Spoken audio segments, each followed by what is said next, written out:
Some post for you, Poirot. Mr. Hercule Poirot, you fancy yourself, don't you, at solving mysteries that are too difficult for our poor thick-head British police. Let us see, Mr. Clever Poirot, just how clever you can be. Perhaps you'll find this nut too hard to crack.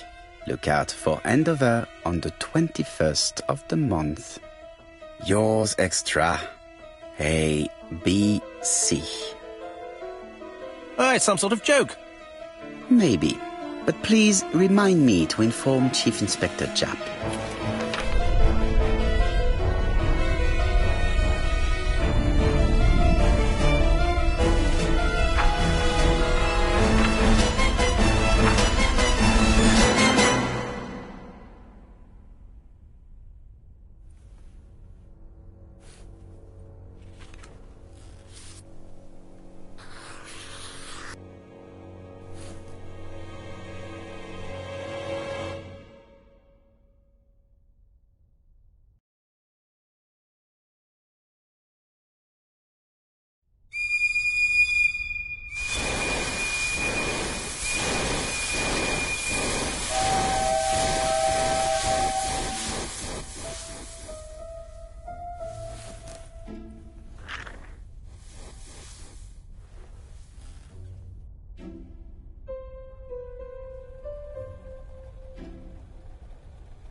It's here, Poirot. The murder took place in this street. Grim place indeed. Tout à fait, Hastings. The streets of Andover are in a terrible state. Look, there's Chief Inspector Japp. He's talking with a policeman. Let us try not to get our shoes wet.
Don't dilly-dally, Poirot. Japp will be waiting for us.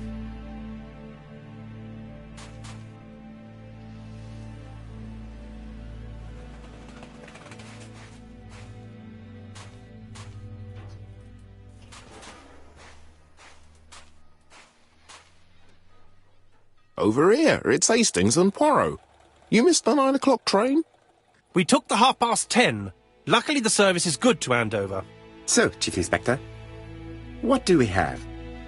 The victim is called Alice Asher. She owned this tobacco shop. She was killed yesterday with a blow to the back of the head. At what time? Let me just check.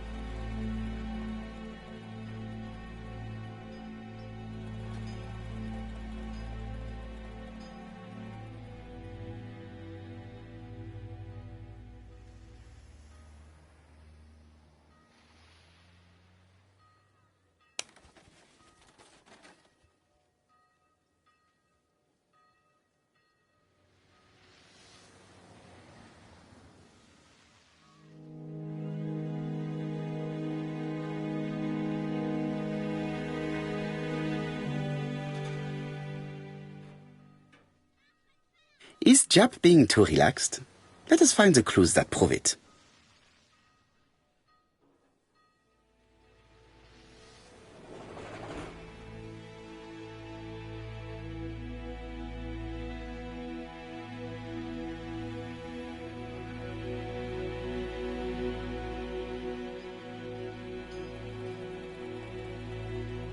Indeed, Poirot. We were used to seeing you judge people with more discretion.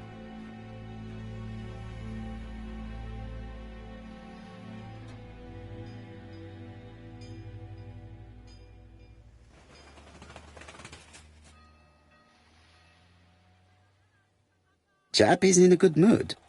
I bet he thinks he's already caught the culprit.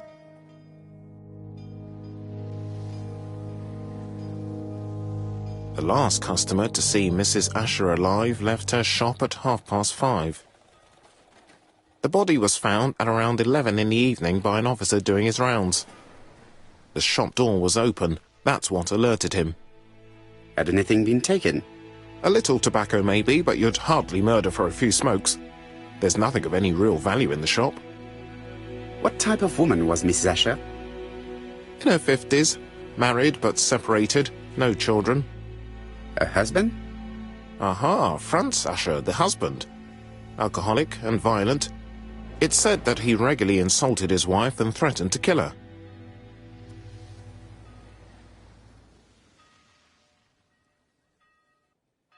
Do you think he's guilty? We'll look for Franz Asher. If he doesn't have an alibi, the case is closed. A very unoriginal murder. Peut-être. May I examine the crime scene? Of course, old chap. I'll be with you in a minute, Poirot.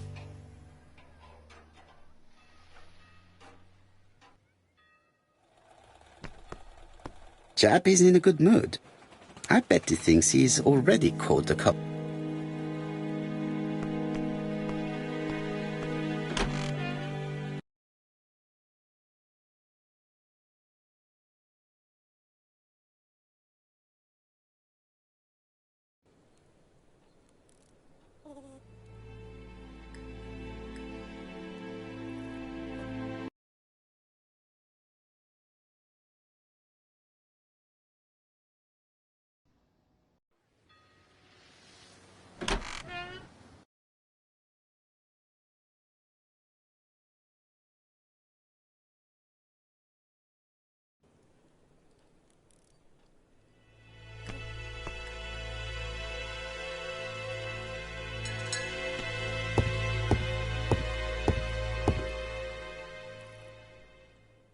The place is unusually tidy for a crime scene.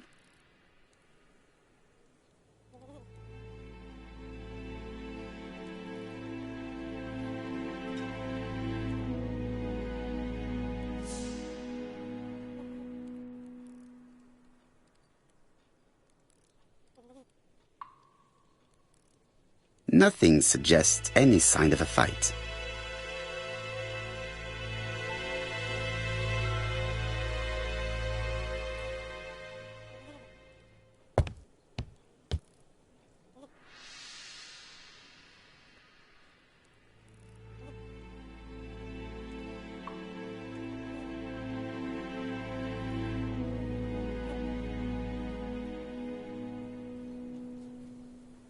Red liquid is oozing out.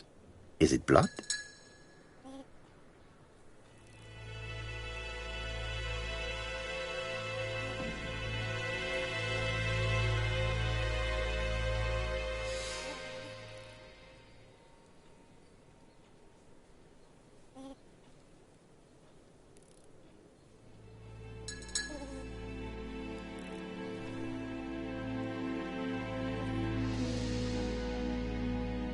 No, it's just some strawberries that are losing their juice. They probably come from the fruit and vegetable shop opposite.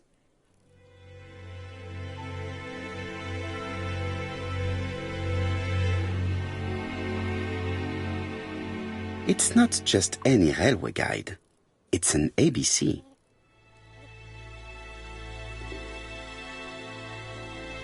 It's open at the letter A. There are no prints on the book.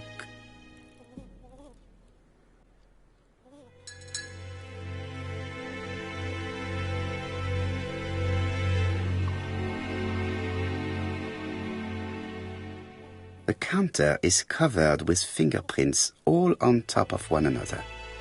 Unfortunately, it will not be possible to use them.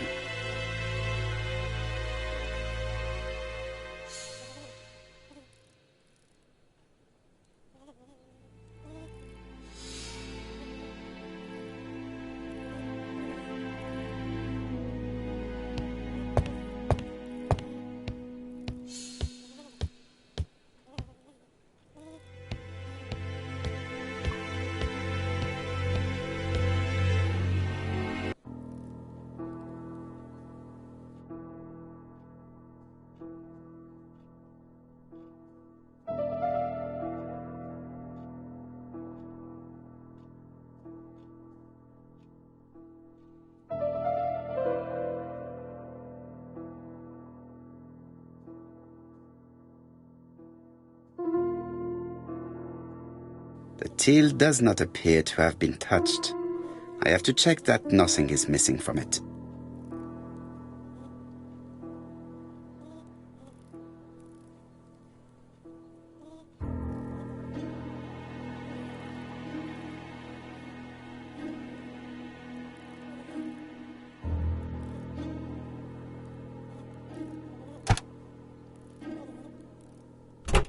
Something is preventing the drawer from opening.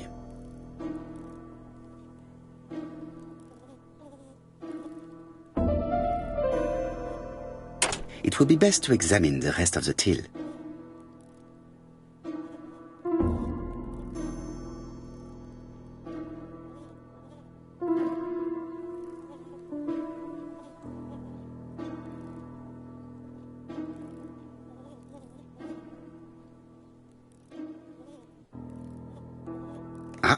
A mechanism has just made a fan click.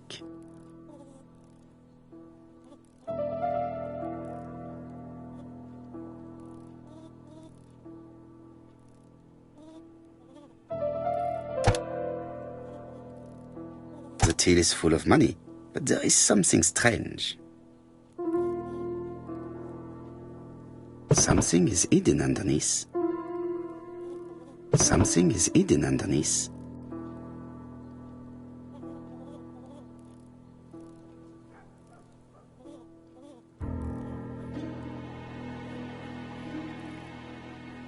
Something is hidden underneath. Something is hidden underneath.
This must be the key to the back of the shop.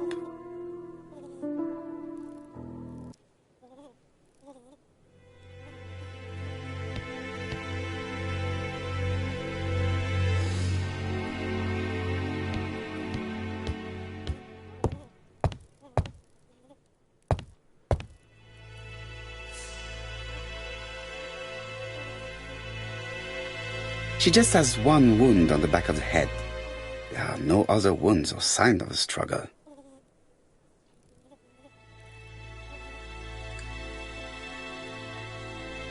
This poor woman's head is resting in a very even-shaped pool of blood.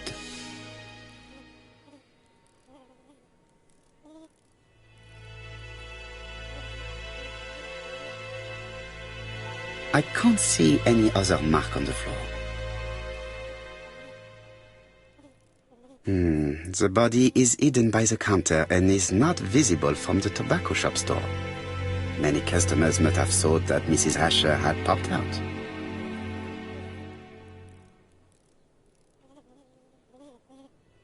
She has a packet of Play cigarette next to her hand. Did she drop it when she fell?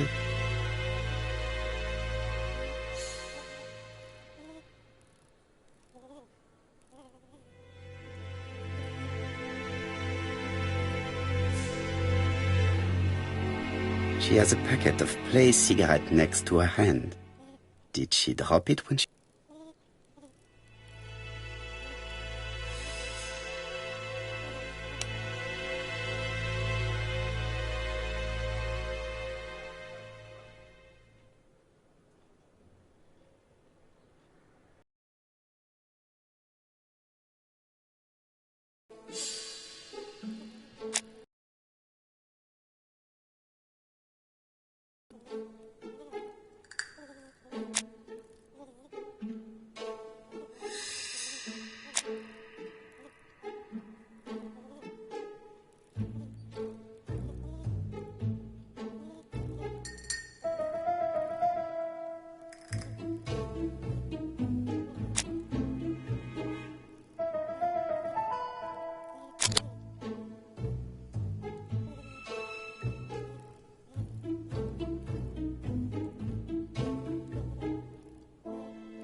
The door is locked.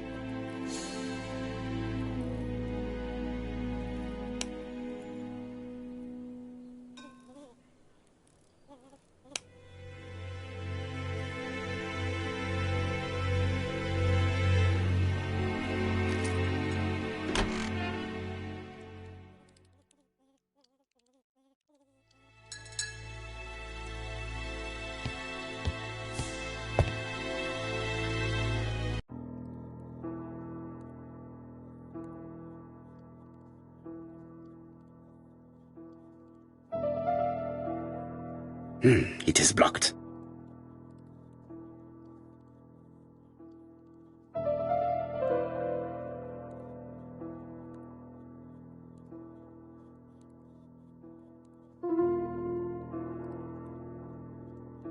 Such a pretty decoration should be at the center of the motif to respect the symmetry.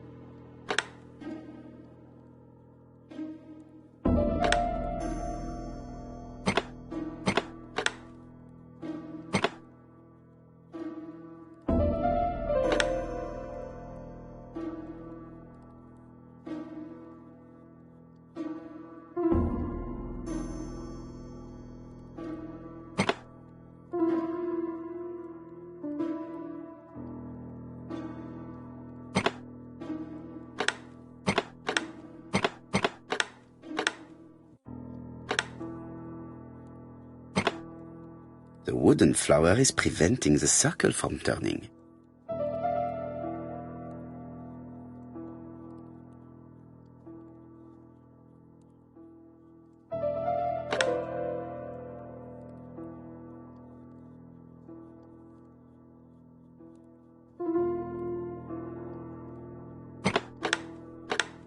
The wooden flower is preventing the circle from turning. The wooden flower is preventing the circle from turning. The wooden flower is preventing the circle from...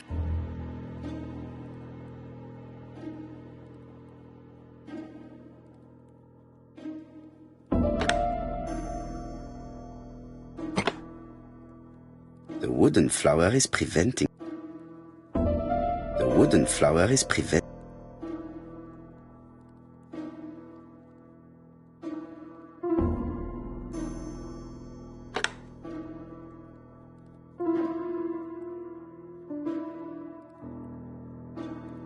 I heard a faint sound as if something was unlocked.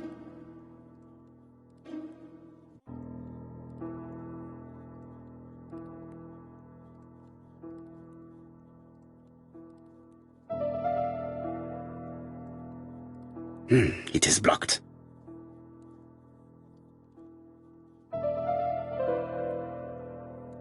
It is blocked.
It is blocked.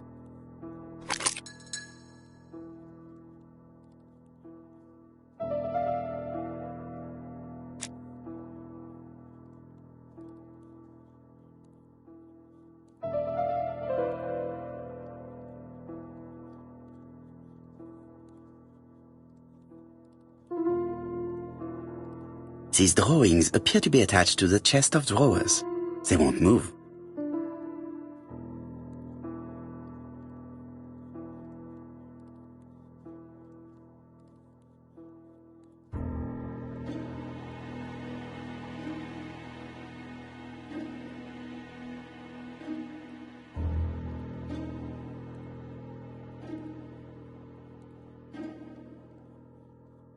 These drawings appear to be attached to the chest of drawers. They won't move. These drawings appear...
From Mr. Adam Flint, Royal Bank, Eastfield Road, Andover, to Mrs. Alice Asher, 5 Bishops Road, Andover.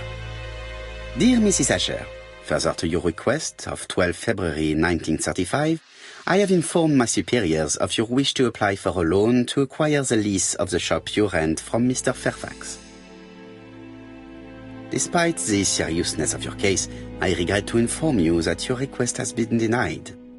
The amount of your personal contribution, £11, is not high enough and represents too small a part of the final transaction. I remain at your disposal for any questions. Adam Flint. Mrs. Asher's meager savings were not enough for her to own the tobacco shop, but will largely cover her funeral costs.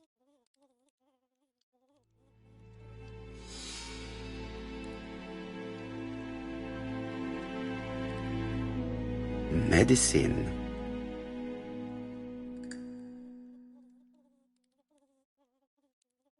Laudanum-based cough medicine, Mrs. Asher, and Dover Morley Laboratory, London.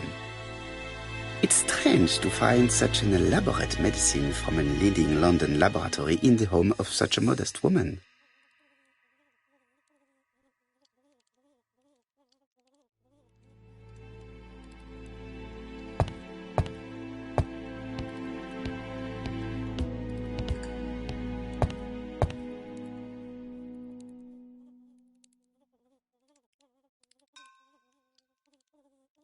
Blood. Did Alice Asher suffer from nosebleeds?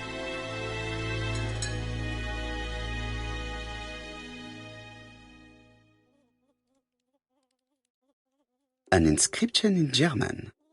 Souvenir of our honeymoon in the Black Forest. To my Alice forever, Franz Asher. The Ashers were a lovely couple when they were young.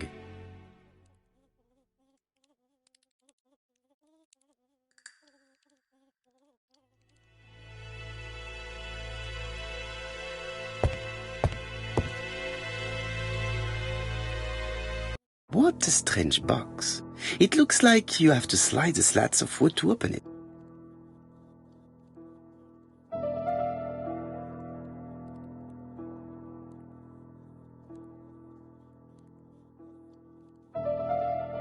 It is blocked.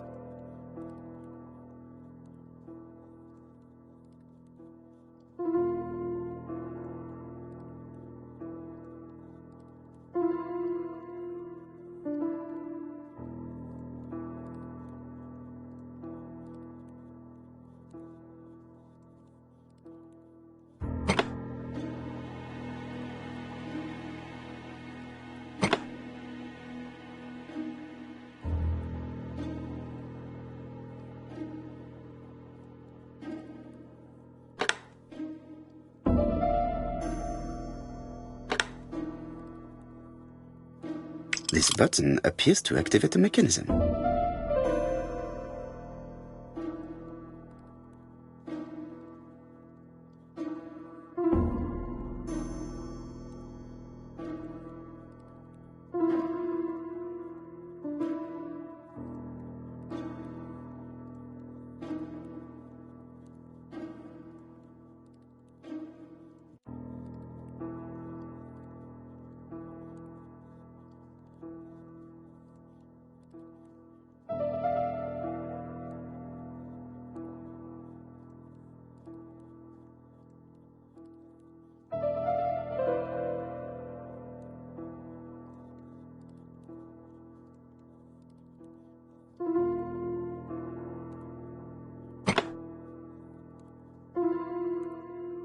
It is blocked.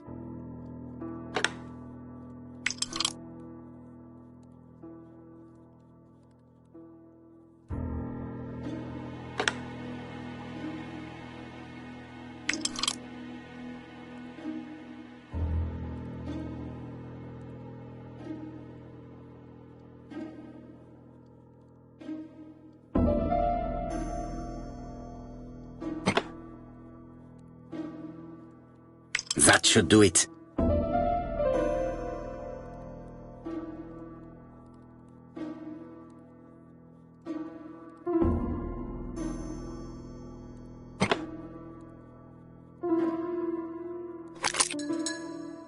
Who is this young woman?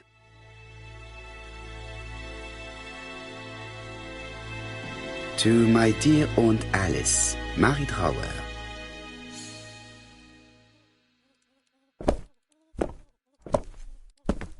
Have you found anything?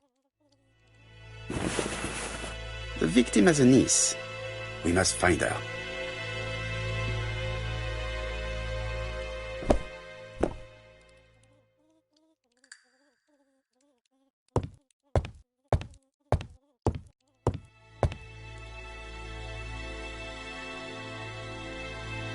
I've finished with this subject.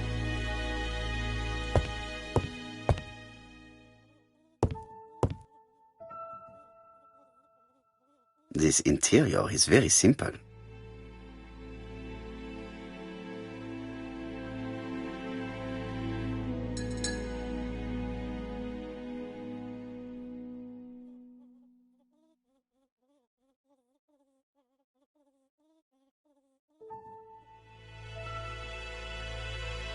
Mrs. Asher lived very simply.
there are cigarettes packets in a mess on the shelf.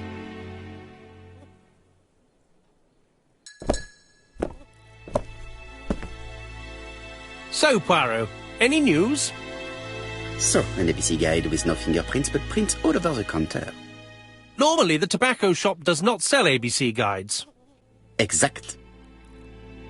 Mon ami, could you have a word with the neighbors? Some may have seen something. Of course, my friend, I'll do it straight away. Let us now try and get our brain cells to work.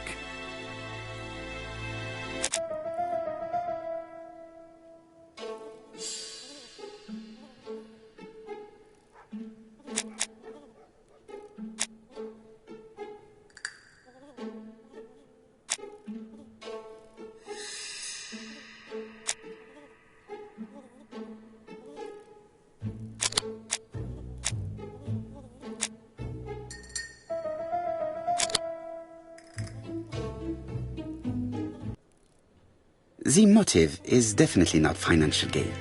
There is no sign of a struggle, and the till has not been forced or emptied. I think I've looked everywhere here. Let us see if I can find any more information in the shop's surroundings.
Mrs. Asher was killed here. The absence of marks in the shop and the regular shape of the blood stains indicated beyond a doubt.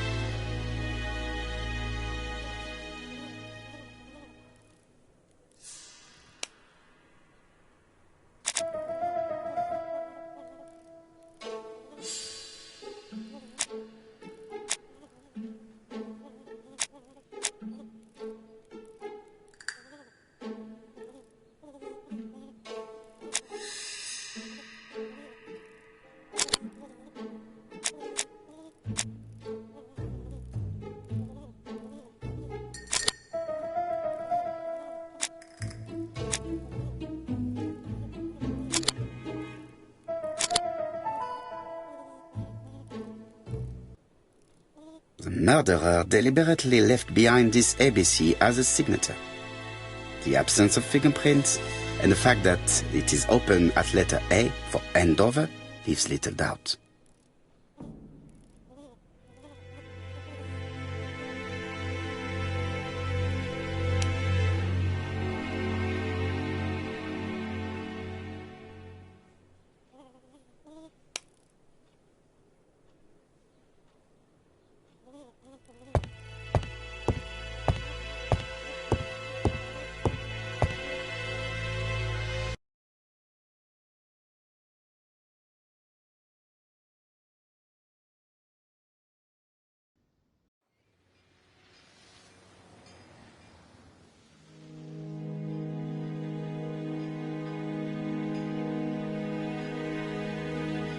£4 a lettuce, a lovely large lettuce, 4p only.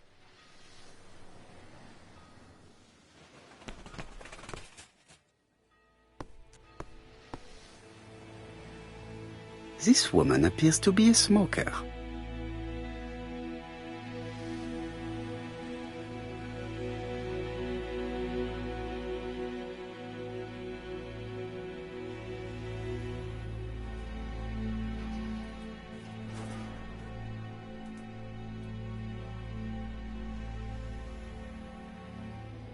She's a big smoker. She must have been a customer at the tobacco shop.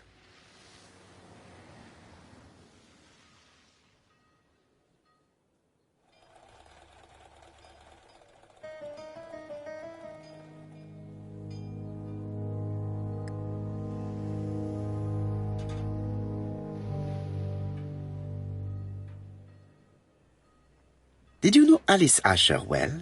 And for starters, who are you? I'm Hercule Poirot, the detective. You're foreign, that's for sure, with your accent and your odd way about you. And you're here about Alice's murder, I suppose. Well, I've nothing to say to you. Did you speak to the victim yesterday? No, I never saw her.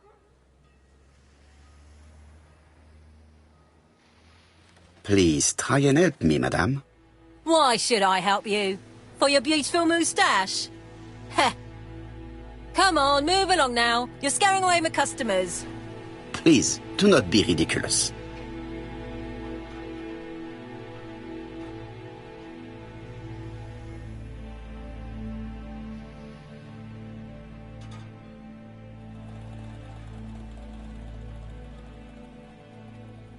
I know that you went to the tobacco shop yesterday. Well?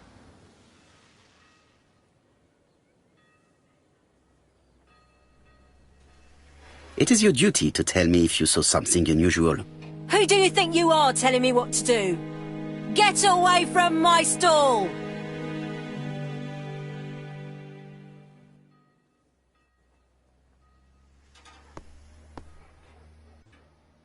Hey, Poirot. Is the greengrocer causing trouble? I'll sort her out. No, please, leave her, Chief Inspector. I'll get her to talk later. I've found the victim's niece. She's waiting for you in the back of the shop. Thank you, mon ami. I'll question her.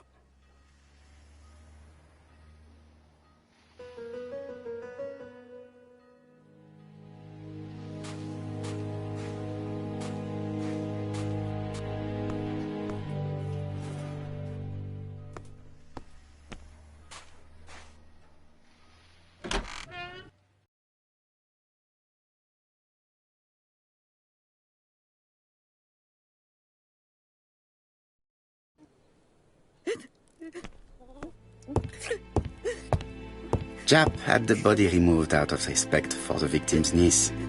His attention is commendable.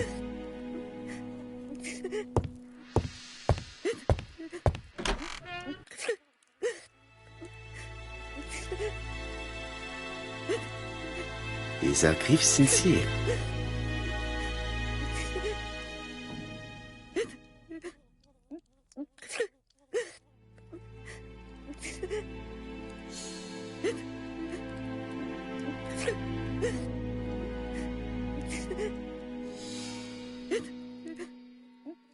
She appears to be very upset.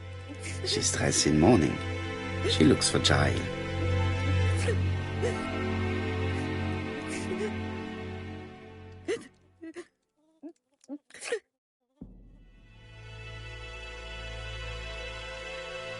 You were very fond of your aunt, am I right? She was the only family I had since my mother died.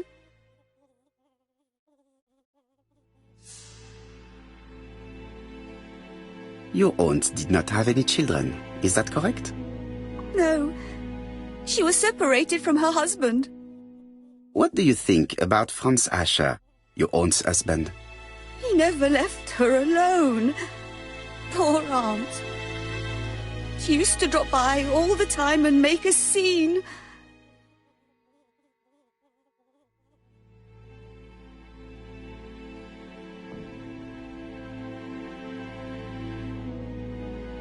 Was your aunt afraid of her husband? He shouted a lot, but she wasn't afraid of him. Why, he used to slink away when she turned on him.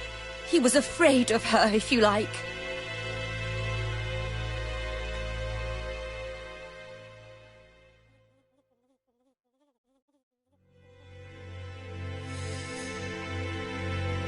Did your aunt enjoy good health? She had a bad throat, but she was well cared for by a doctor in London. Does Franz Asher work? All he's done for years is drink and gamble, but he used to be a very good cabinet maker. What does he live on? My aunt used to give him 5 shillings a week.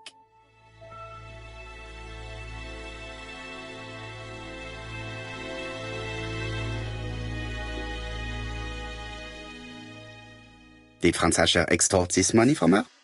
No, she didn't let him intimidate her. She gave the money quite willingly.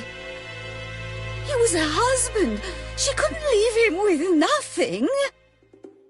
I understand. You have been of great assistance, mademoiselle.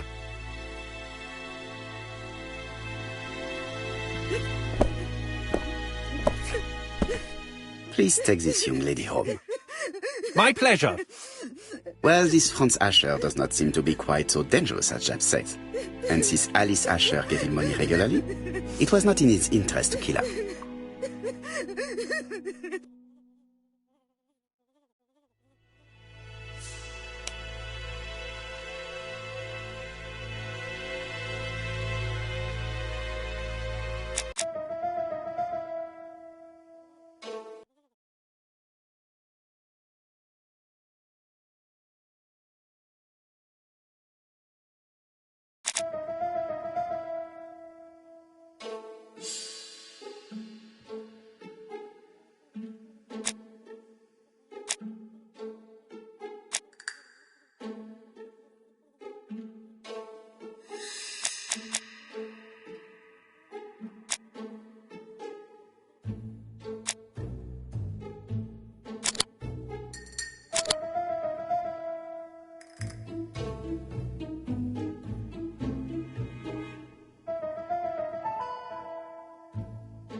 I've finished with this subject.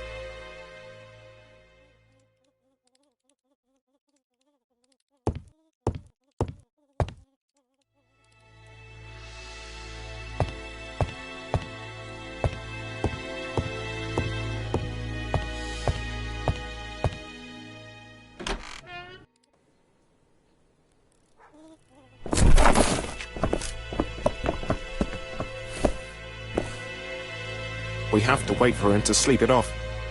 He's all yours, Poirot. There are a few things I need to check. There must be some way of sobering him up. I wonder what his wife used to do. He must have scared the customers away.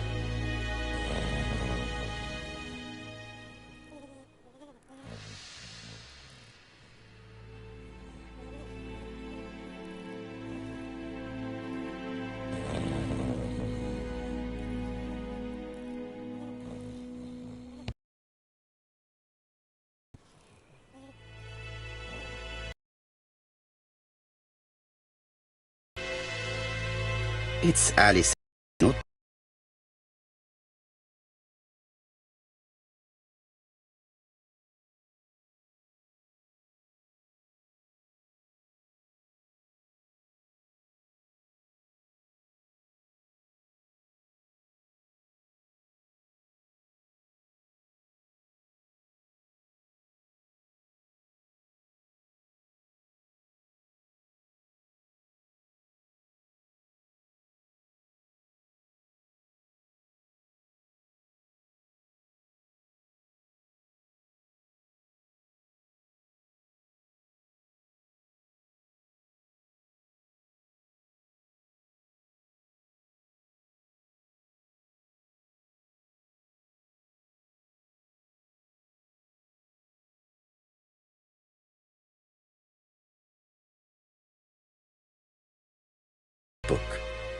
Ah, that's interesting. It probably contains information about our possible debtors and creditors. Bodley. The fruit seller has debts too. She will probably be more cooperative thanks to this piece of information. Mary Drower was telling the truth. Mrs. Asher regularly gave money to her alcoholic husband.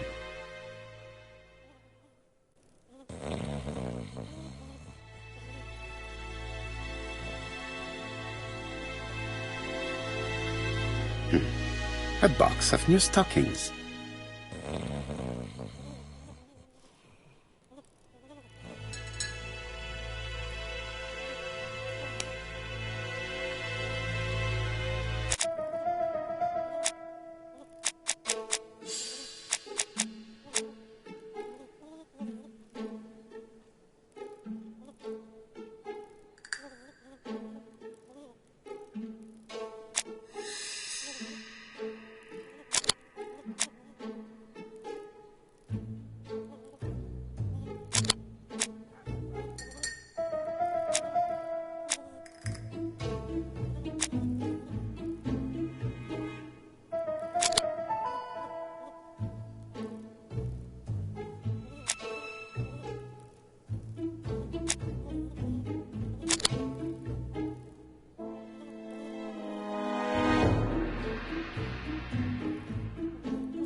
The murderer probably pretended to be a customer. He hit the shopkeeper from behind as he turned around to serve him.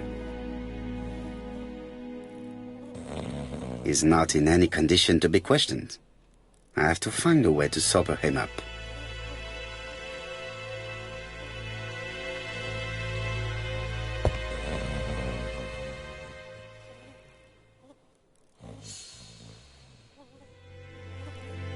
Red liquid is oozing out. Is it blood? No, it's just some strawberries that are losing their juice. They probably come from the fruit and vegetable shop opposite.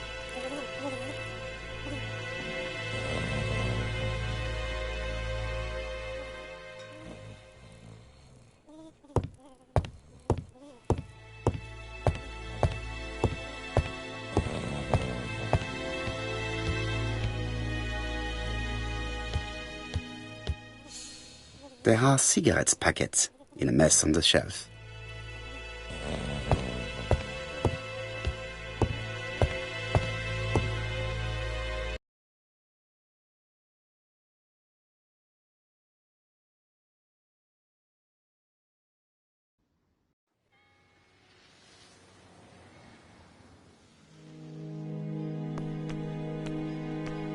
Strawberries, 6p a pound! A bottle of poor quality vinegar. The smell could awaken the dead.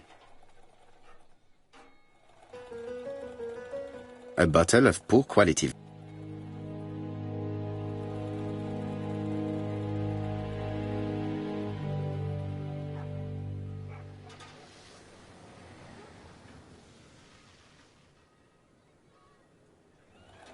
Your fruit is rotten.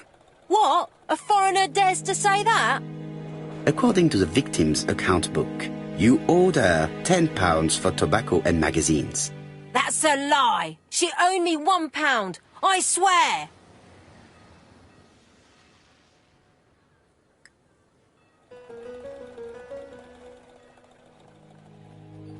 Now, please be so kind as to explain this.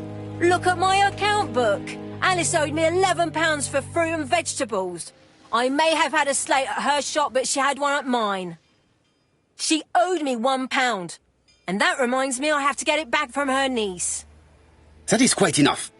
Your account book has saved you, but I might ask Chief Inspector Japp to throw you in the cells for 1 or 2 nights while he checks your entries. Do you want to go to prison? Prison? Now that's not fair. I haven't done nothing. In that case, I am counting on your full collaboration. Yes, sir. Of course, sir. Listen, I didn't kill Alice, I swear. But it's true that I did go to the shop yesterday. At what time? 6 o'clock. She left me a note saying she wanted some strawberries if I got some. I received them late, about 6. So I took them over to her. But you did not see her. She wasn't in the shop, so I just put the strawberries on the counter and left.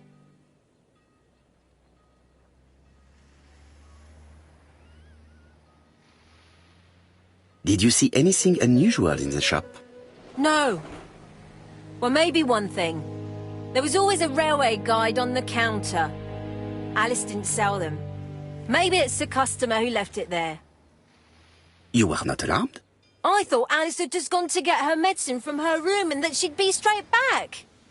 You mentioned medicine. Something for her cough. She used to take it a lot. Who do you think killed her? France. Her scoundrel of a husband. He was always after her for something. Well, he's a foreigner. Sorry, sir. What I mean is he's German. That's even worse. Did you see Franz Asher enter the tobacco shop late yesterday afternoon? Well, no. But at that time of the day, the streets are packed, and I have better things to do than watch her shop.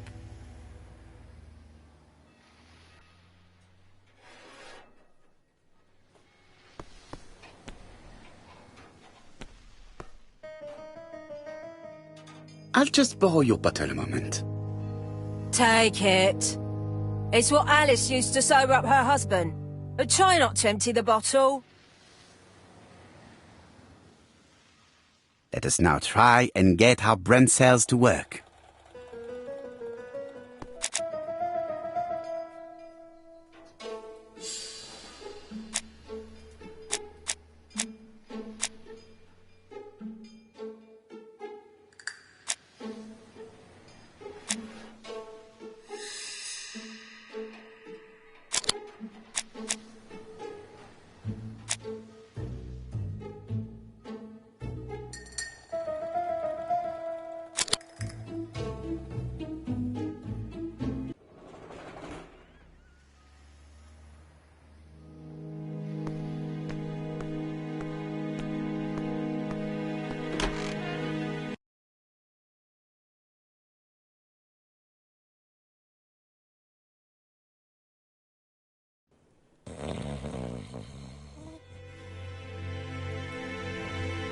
He's not in any condition to be questioned. I have to find a way to sober him up.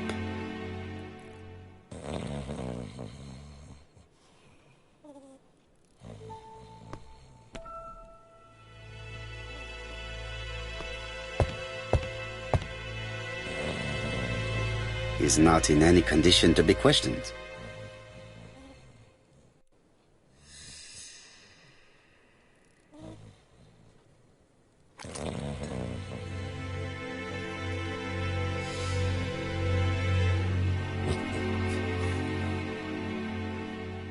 Mes amis, I can say without a doubt that poor Mrs. Asher was killed between 5:30 and 6. Killed when the street was packed with people. That's rather bold. I've been talking to the neighbours, and... No one's seen anything? Or rather, it's anything and everything.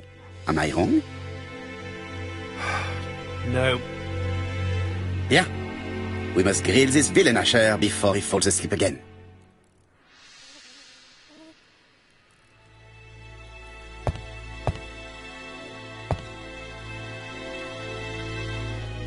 This man is in rather a bad state.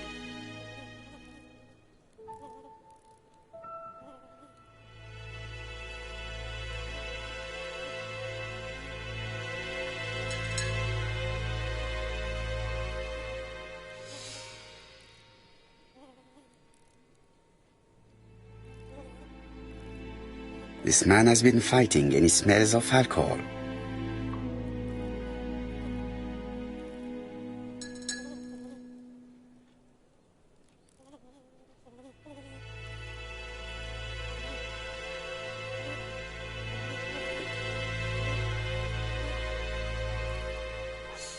What were you doing yesterday at the time of the crime? Can't recall.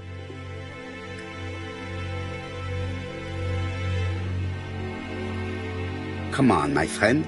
Try to remember. It is important. I'm really sorry, sir, but I don't remember a thing. I see. But maybe you do remember threatening to kill your wife? So what? You shouldn't take things so seriously, sir. Nothing but empty threats. We didn't get on all that badly. Are you often involved in fights? I don't know what you mean.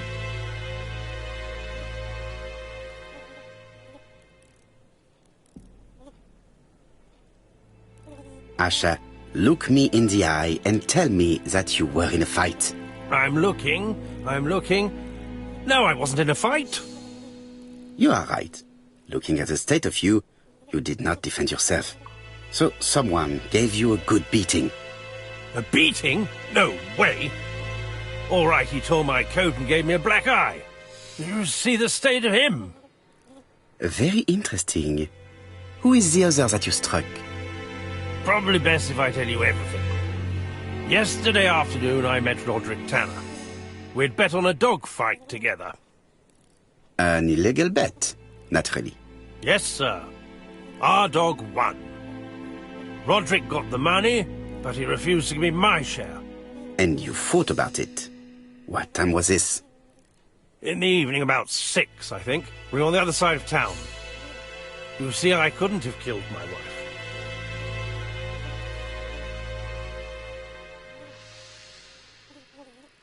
Asher's alibi appears to be confirmed. All the same, I'm going to call and check that he did have a fight with this Tanner on the afternoon of the murder.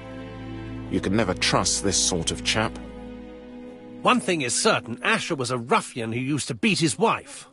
But he is not very educated. It certainly was not him who wrote the letter signed ABC.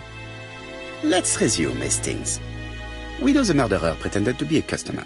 He did not kill her for money, that appears to be certain. I agree with you on that point. And the murderer left an ABC guide as a signature. Therefore, it's likely he wrote the letter. Indeed, but that doesn't explain why and how he did it. You are quite right. Why he did it is a mystery. But as for how he did it, we do know enough to try and reconstruct the events.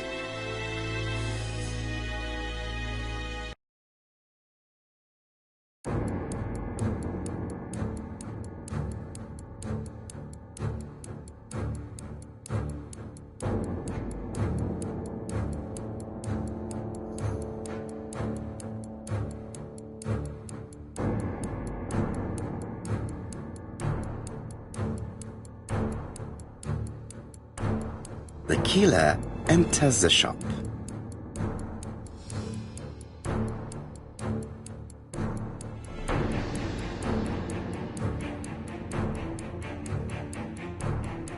Mrs. Asher turns around to greet a customer.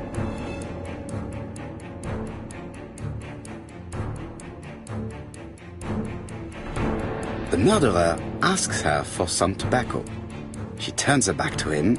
He seizes the opportunity to strike her.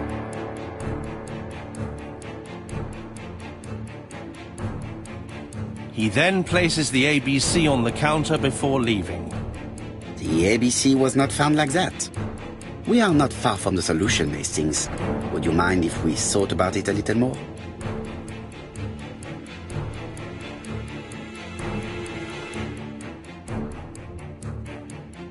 The killer enters the shop.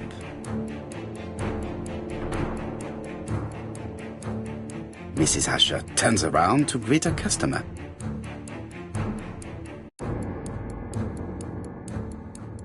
The murderer asks her for some tobacco. She turns her back to him. He seizes the opportunity to strike her. He then places the ABC upside down before leaving. Everything appears to match the crime scene, mon cher Hastings. That is exactly what happened.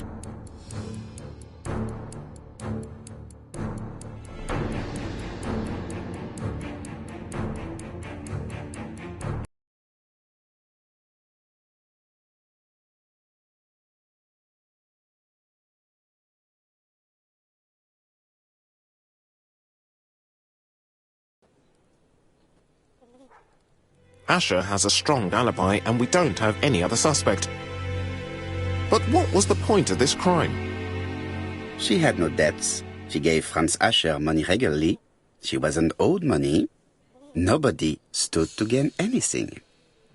No doubt about it, the murderer is insane. And I fear that we had not heard the last of him. I hope you're wrong for once. Bien, let's go back to London. If we hurry, we should catch the 7:02 train. Are you coming? No, unfortunately, I have to talk with Andover Police. See you soon, then. Are you coming, Hastings? Let's go home. There's nothing for us here.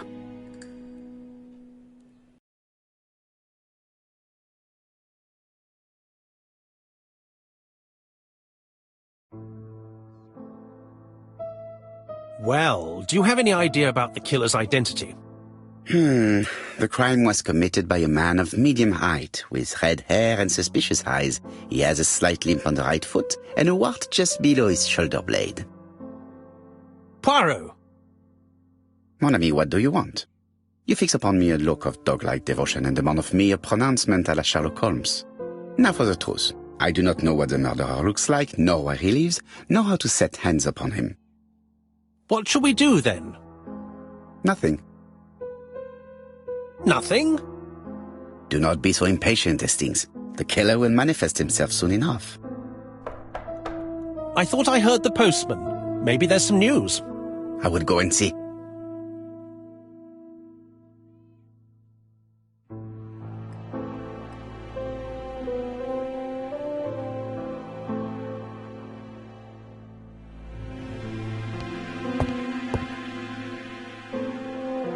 It is not the right time.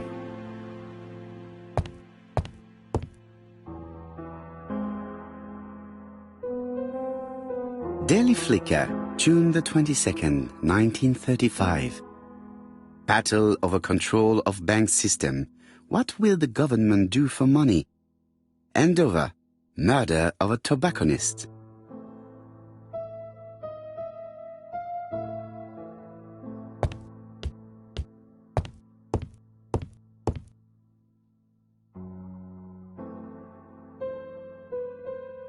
Ah, some cool air.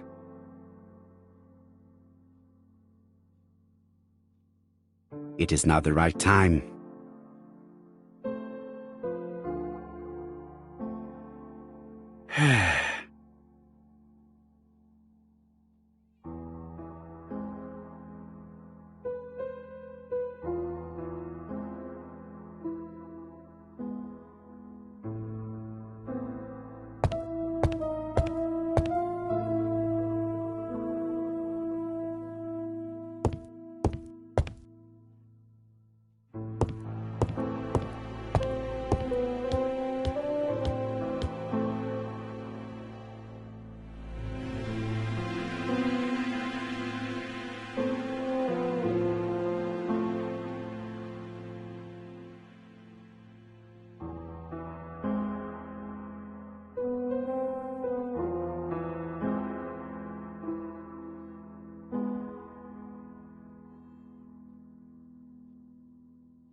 No doubt about it.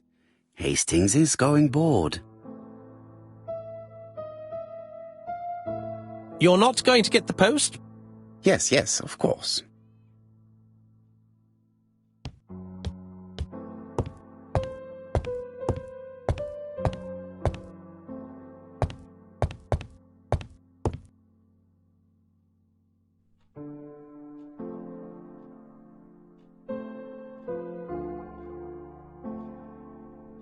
Dear Mr. Poirot, well, what do you think? I believe that I won this round. The end of our affair went like clockwork, don't you feel? But the fun has only just started. I would like to draw your attention to Bexhill-on-Sea on the 25th of this month. We're having a crazy time. Best wishes, ABC.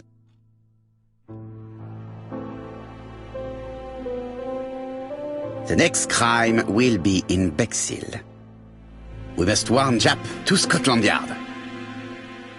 Did the letter indicate anything that might help the police? To be honest, I think we can already guess something about the next victim. But I need to think about it a little more.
Let us examine this more closely.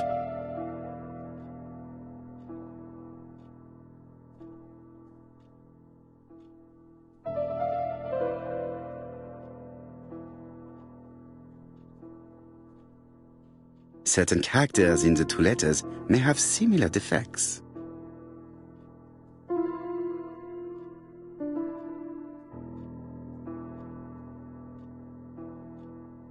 Let us examine the characters in this word.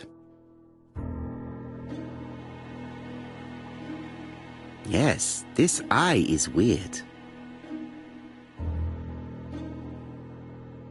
Right, let us compare this with the other letter.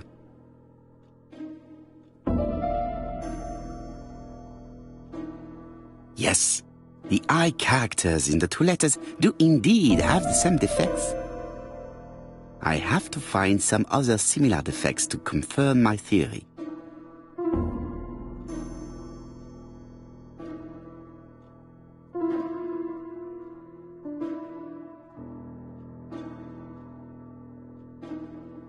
Yes, the A appears to be quite unusual.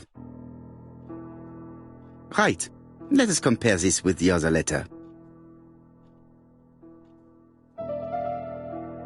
That's right.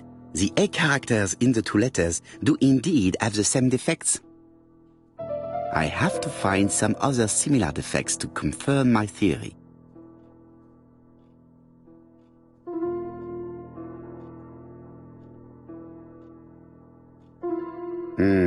The W is not printed properly.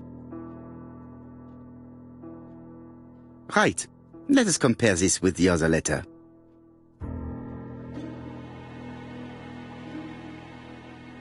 Of course, the W characters in the two letters do indeed have the same defects. My theory was right. These two letters were written with the same typewriter. Both letters were written on the same typewriter and show the same characteristics. You surprise me, Poirot. You usually ignore material proof. But there is nothing usual about this case, Hastings. Nothing must be overlooked. Let us now try and get our brain cells to work.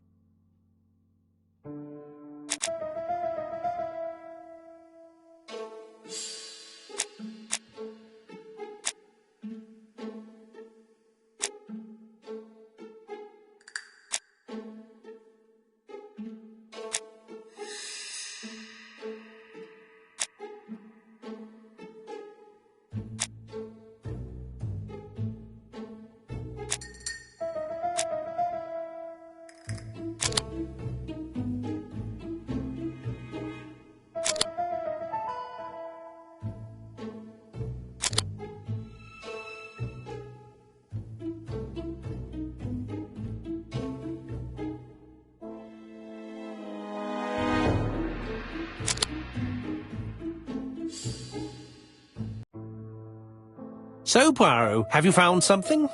Oui, I believe so. But I am afraid it is not enough to stop the murderer. Let us go and see Chief Inspector Japp. I will explain there.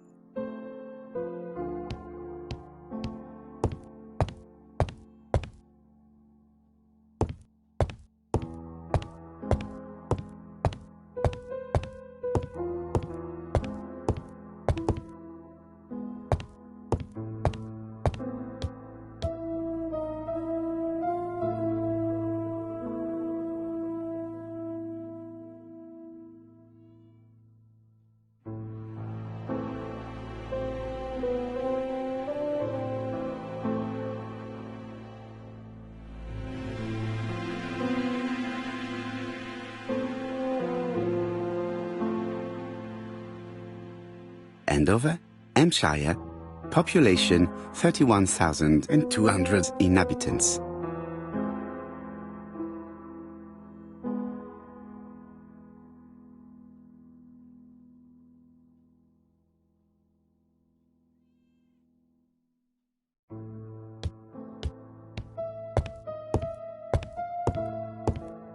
It may be time to go to Scotland Yard.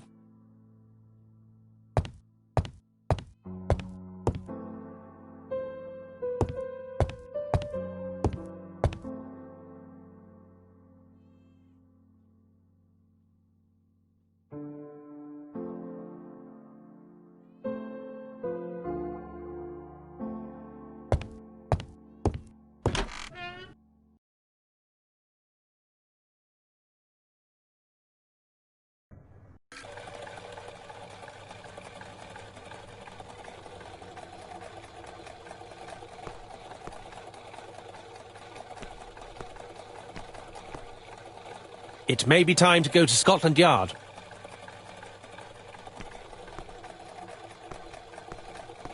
To Scotland Yard, please.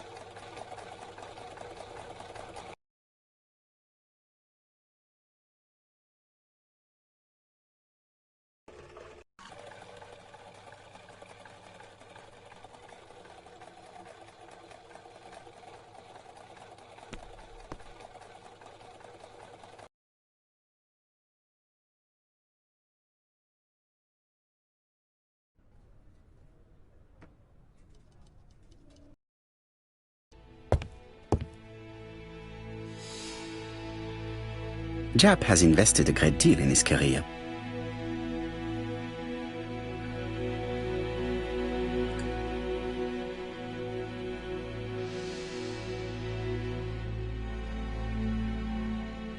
Japp is an investigator greatly respected by his peers.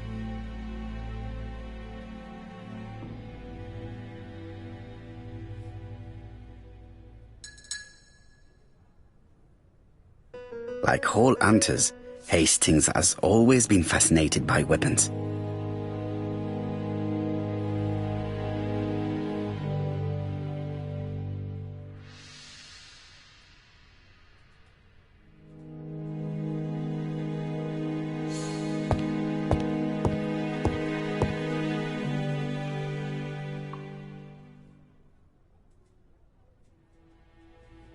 Alice Asher was murdered in Andover, the ABC killer's first murder.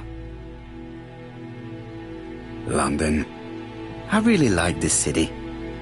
One thing is certain, you never get bored here.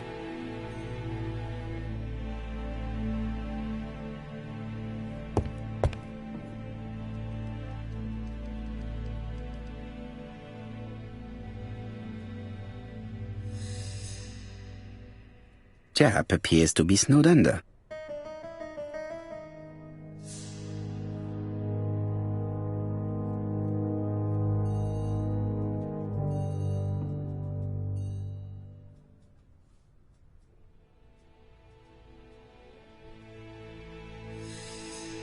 Japp appears to already be overloaded with work.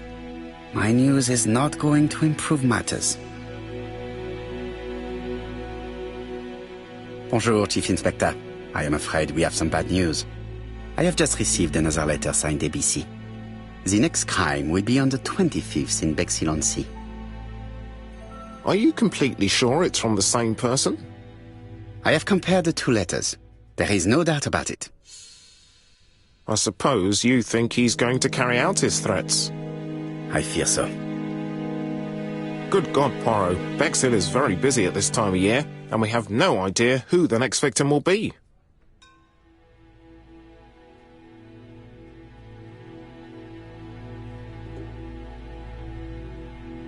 I suspect that the name of the second victim will start with B.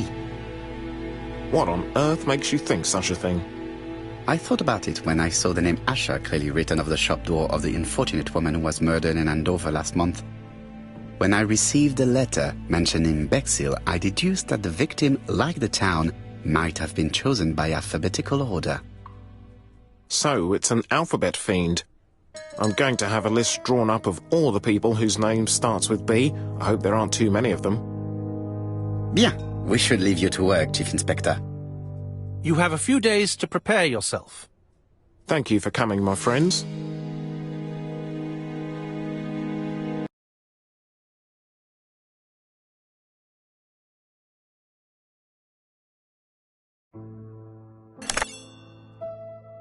Poirot? Chief Inspector Japp, your call does not bode well. Indeed, we have just found the body of a young woman on the beach in Bexhill. An ABC was placed on the body. We'll be there as soon as possible.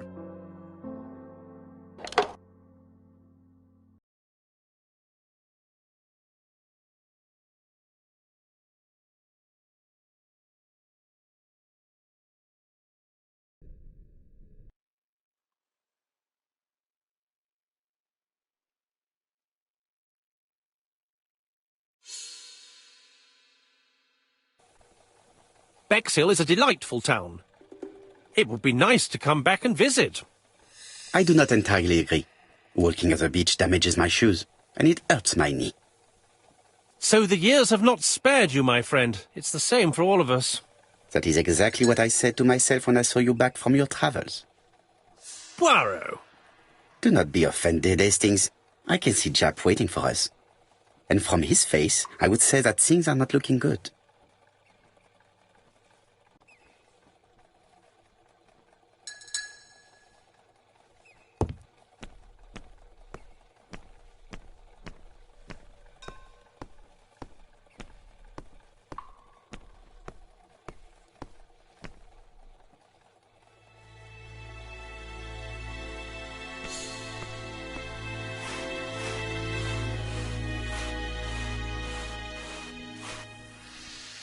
How do you do, gentlemen? Chief Inspector? I fear your admirer has struck again, Poirot. We haven't yet identified the victim, but it's a young woman, 20 to 25 years old. Death occurred last night between 11:30 and 1 o'clock, and we found an ABC guide on the body. Was she pretty? Come on, Poirot, that's rather out of place. It has no bearing on the murder. Are you certain? For women, it is often the most important thing. It often decides their destiny. The body hasn't been moved. You can see for yourself. Has the press been informed? Not yet, but I'm planning to. I haven't yet informed them about the presence of the ABC guide in Andover. Nobody has reported a young woman missing? Not for the moment. No witnesses, I imagine? Indeed. We've asked everybody who may have met a young woman fitting her description last night to come and see us, but I have little hope of gaining anything from it. It's early days, Chief Inspector, and the news may not have spread around the town yet. I hope you're right, Hastings.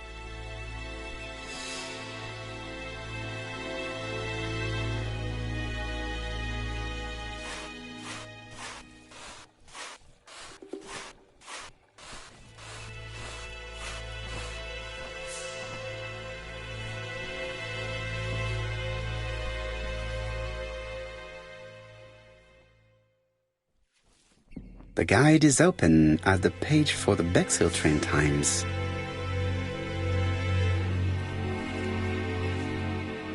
The young woman wasn't wearing shoes or a coat, and was not carrying a bag. That's strange. Either the murderer stole her belongings or she put them somewhere safe. Maybe so that she could bath. This key is too small to be one for a house. Without a doubt, it is for a padlock.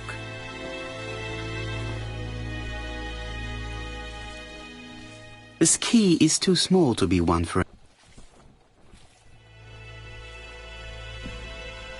a braided silk belt. It may have belonged to the victim. These marks have been left by a rope or a braided cloth. She was a great beauty. Strange that chap didn't notice it.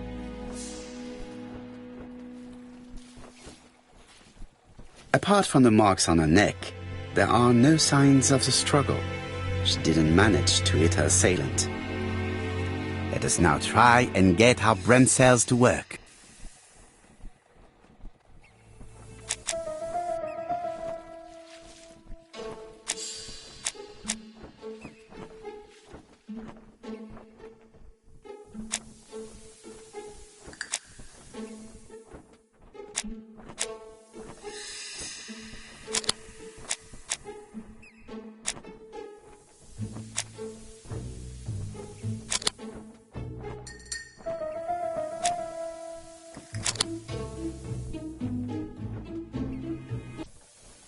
The poor child must have been strangled with his braided belt.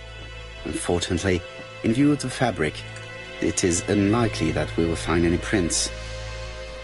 Let us now try and get our brain cells to work.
The medical officer should confirm that the victim was strangled with her own belt. That's what I thought. She shows the usual signs of strangulation. With a little luck, we'll find prints this time. You are too optimistic, Hastings. Our killer is far too meticulous for that.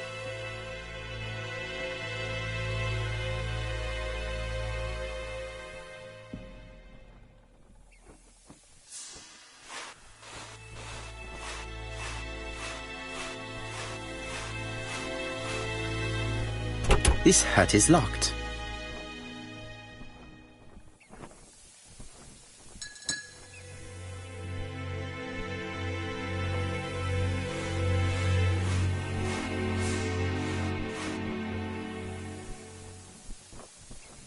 This key is too small to be one for a house. Without a doubt, it is for a padlock.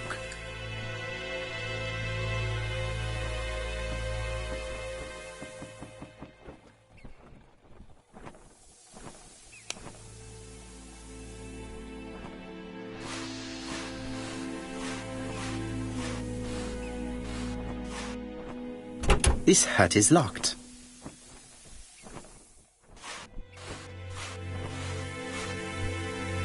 This hut is locked.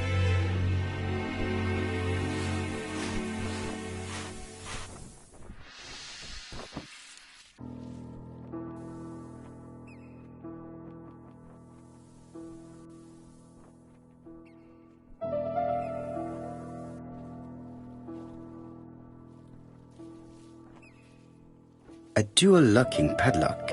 I need to find the code and then insert a key.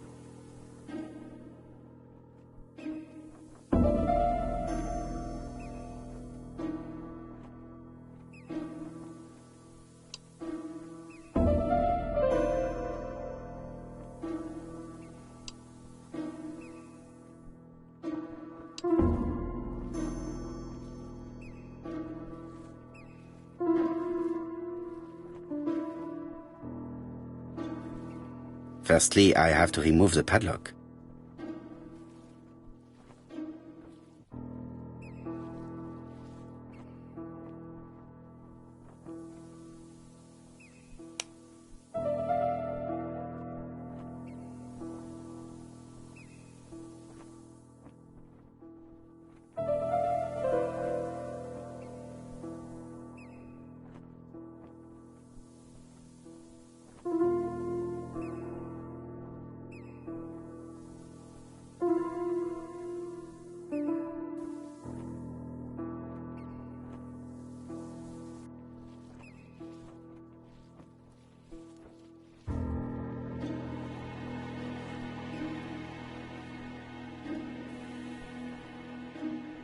Firstly, I have to remove the padlock.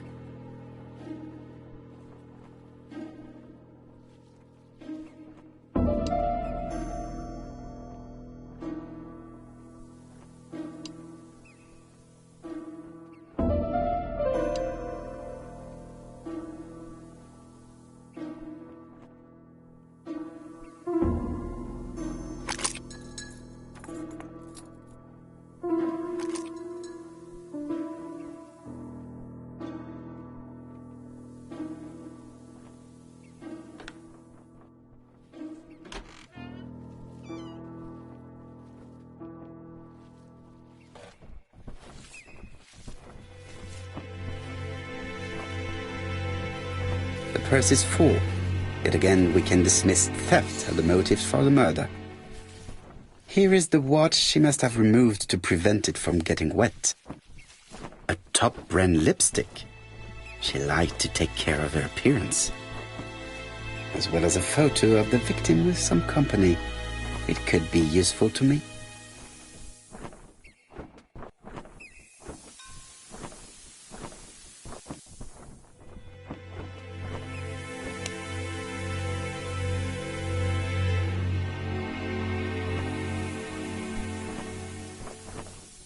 It definitely was here that the victim left her belongings.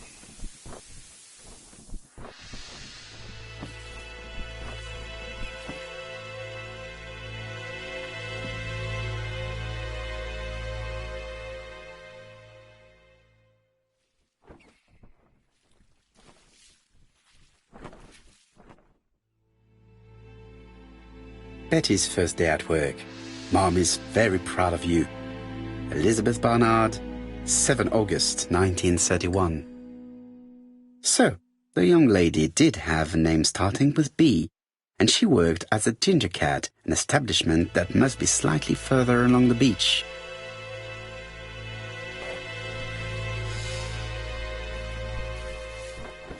Jap has gone to the police. The victim has been identified and her family had reported her disappearance. She was called Elizabeth Barnard, mainly Betty. She worked as a Ginger Cat at the cafe slightly further along the beach. But Poirot, how on earth? Never mind. Do you have her address? Yes, she lived with her parents on the street leading to the beach, number 22. Shall we go? You are far too impatient, Hastings. Let the poor people take in the news first. Let us go and visit the cafe where Betty worked.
I'll be with you in a minute, gentlemen.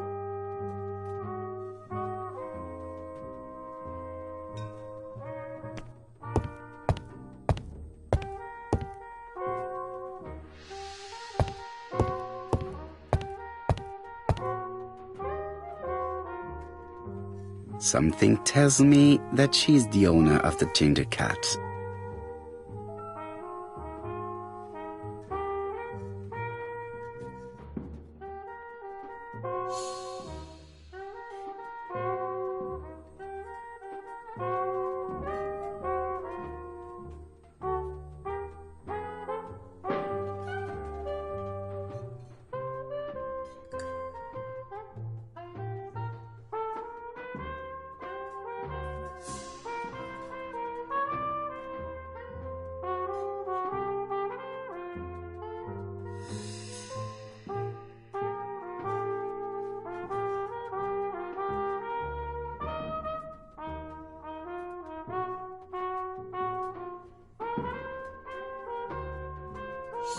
This woman must be the owner of the ginger cat.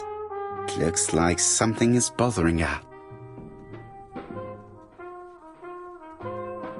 How can I help you? A hot chocolate and a tea for my friend, please. I'll bring it straight away.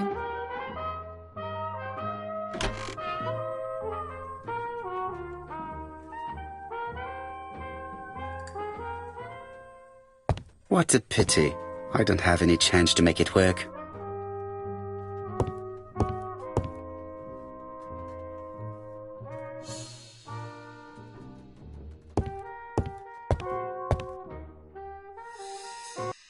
I need to know the time range during which Betty was working on her own.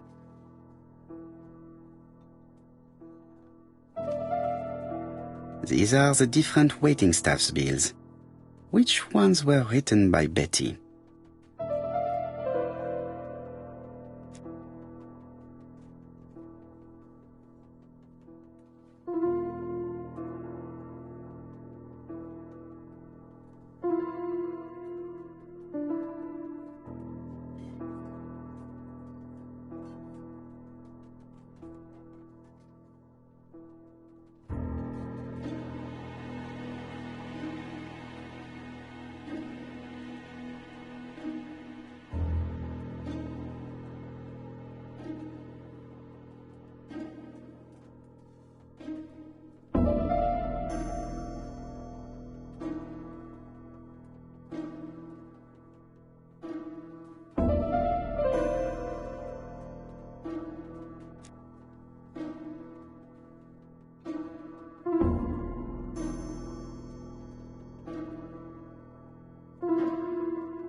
I should consult the register first.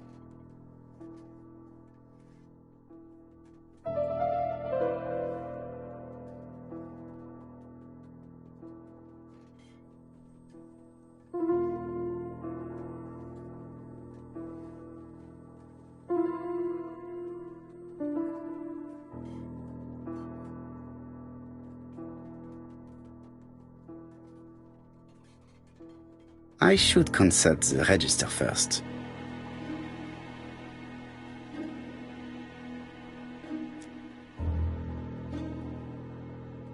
Where is Betty? Betty worked from 11 a.m. to 7:30 p.m. Would she have been alone at any time during her service?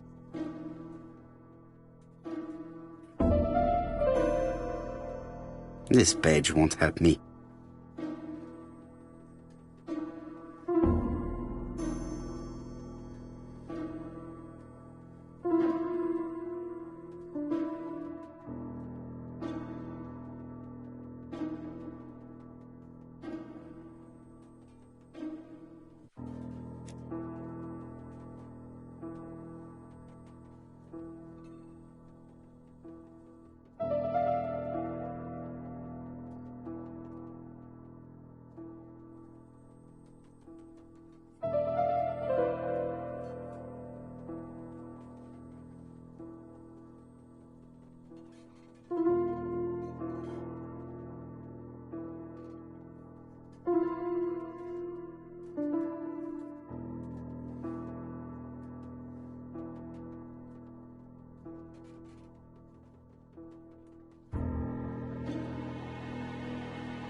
Most probably a single man, a whiskey lover. Maybe the murderer? This bill may have been written by Betty. There is probably another one.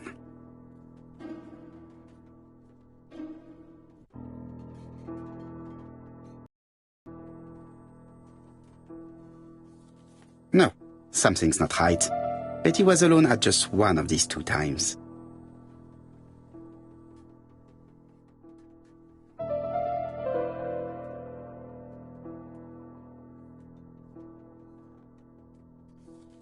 This bill may have been written by Betty. There is probably another one.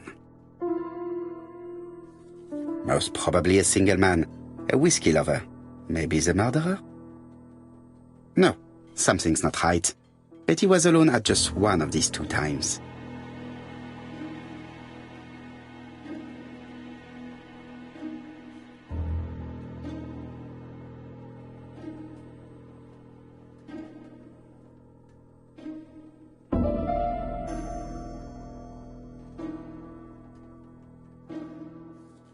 Most probably a family.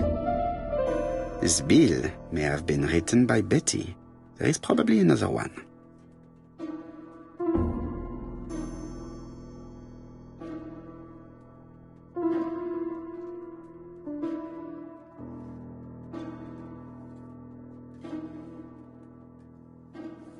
Most probably a single man, a whiskey lover. Maybe the murderer? Betty served a family and a man on his own, a whiskey drinker. Maybe the murderer. This information will help me to progress. What? Gentlemen, what are you doing? We are searching for clues, mademoiselle. My name is Hercule Poirot. I am a detective, and this is Captain Hastings. Does Betty Barnard work here? That is correct. She should have been here a while ago. Punctuality is the first rule of politeness. I fear that Miss Barnard will not be coming today. She has just been found, dead, on the beach a few hundred meters from the cafe. How awful. Poor young thing. What happened? She appears to have been murdered. This is most distressing. How this will affect my business, I shudder to think.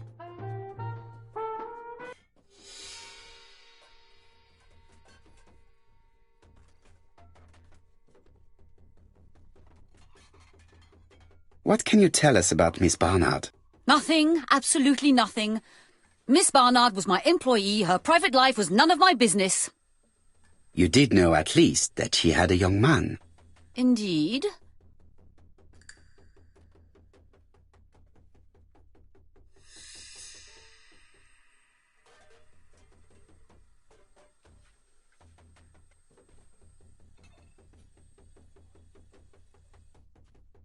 This photo was found. Is this him? Yes, that's him all right. But I haven't seen him for some time.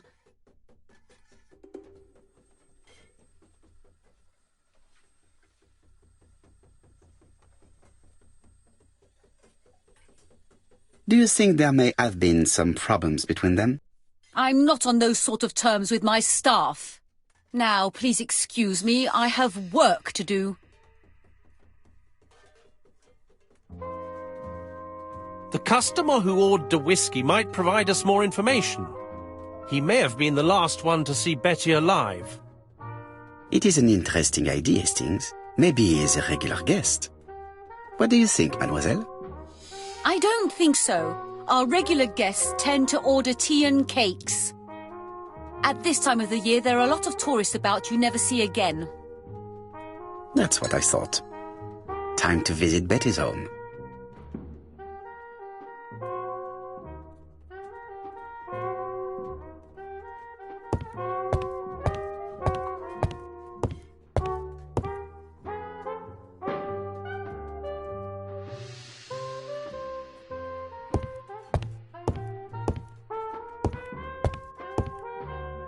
This is a well-laid table. Nothing is out of place and, above all, no creases.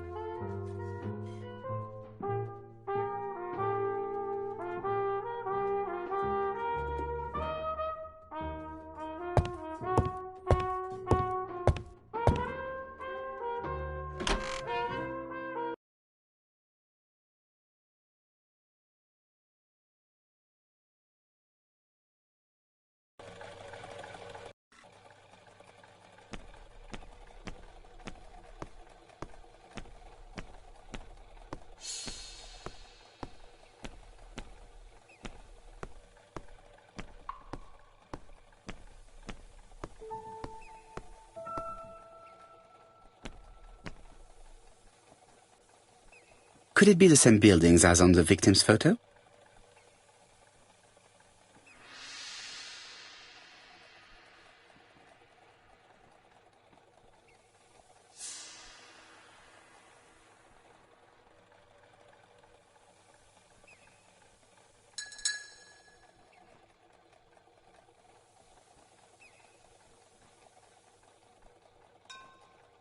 This is definitely where the photo I found in the hut was taken.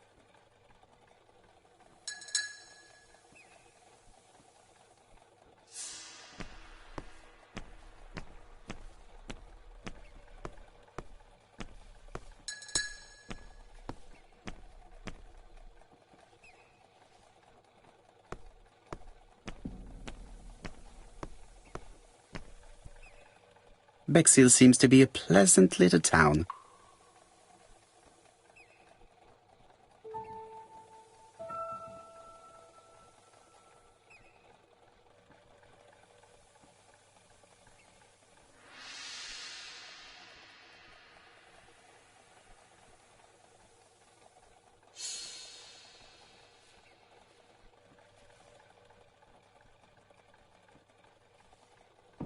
Bexhill is a pretty little seaside resort with elegant architecture, although personally I prefer more modern buildings.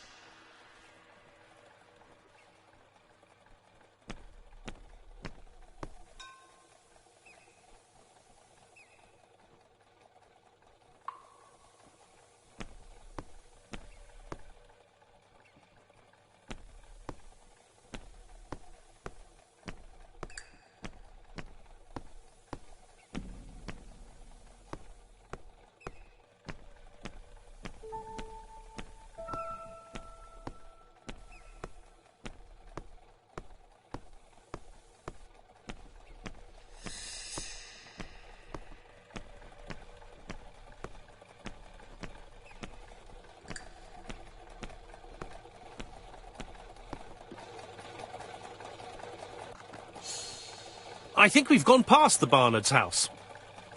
Luckily for me, you have an exceptional sense of direction, Hastings. You are a great explorer.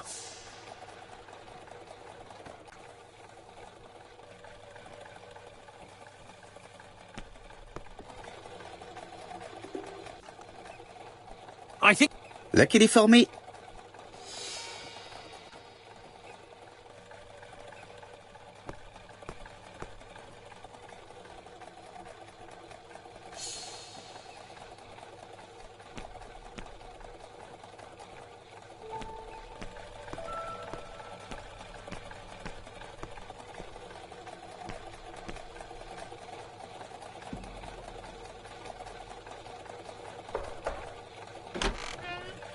how do you do, mademoiselle? My name is Hercule Poirot. I know you. You're that detective we hear all about. I do not know if that is a compliment, but I will take it as one for now. You are Betty's sister, I believe? Yes. My name is Megan.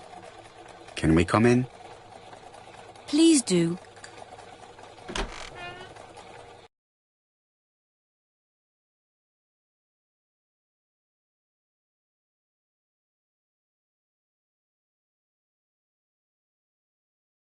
My parents are at the police station. I doubt they'll be up to speaking to you later. Do not worry, we will not bother them. Did you know your sister's plans for yesterday evening? No. I arrived by train this morning. My parents called me in a panic when they discovered that Betty had disappeared. She went out last night, but she didn't tell them where she was going. What was your last conversation about? Her new dress. She wanted a pair of black stockings to go with it. Mother brought her a pair. The very day it happened. She was crying. And to think that Betty never even wore them. Poor Mummy.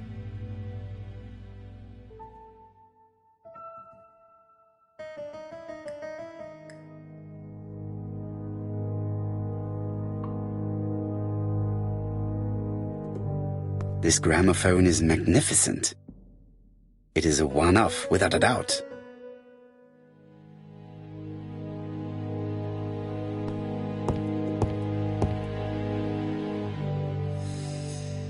The Barnard appeared to make music a priority in their budget.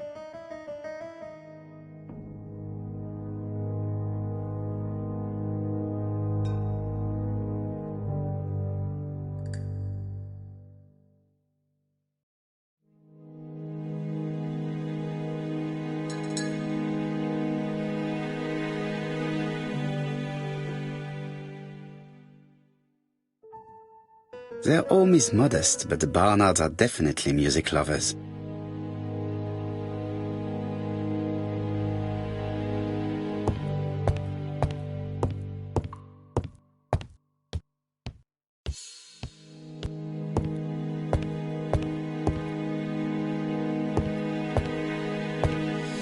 Family photos and fires.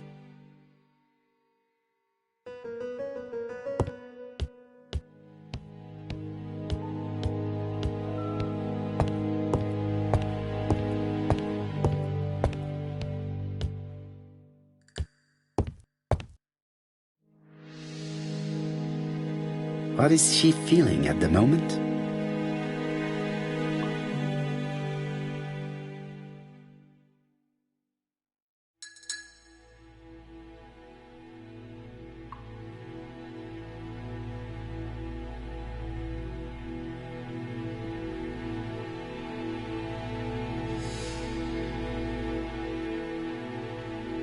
Mr. Poirot, I don't like being stared at. If you have something to say, would you please say it to me? Betty's older sister is not just sad, she's angry.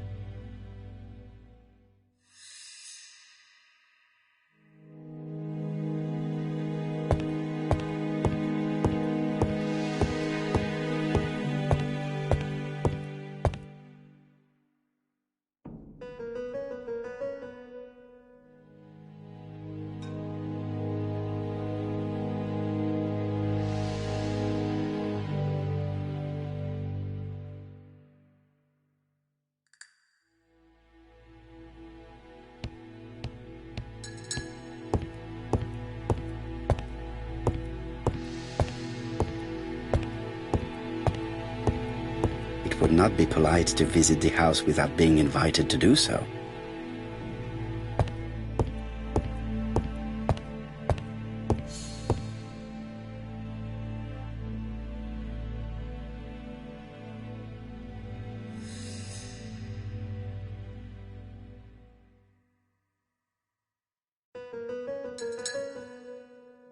Your sister had a fiancé, I believe? Yes, he's called Donald Fraser. A very nice man.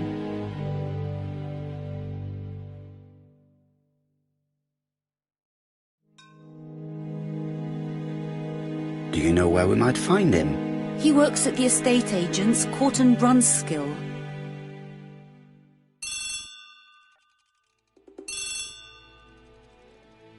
Oh, excuse me, I have to answer that. But of course. Betty's room is opposite the stairs on the first floor. Feel free to take a look if you think it might be useful.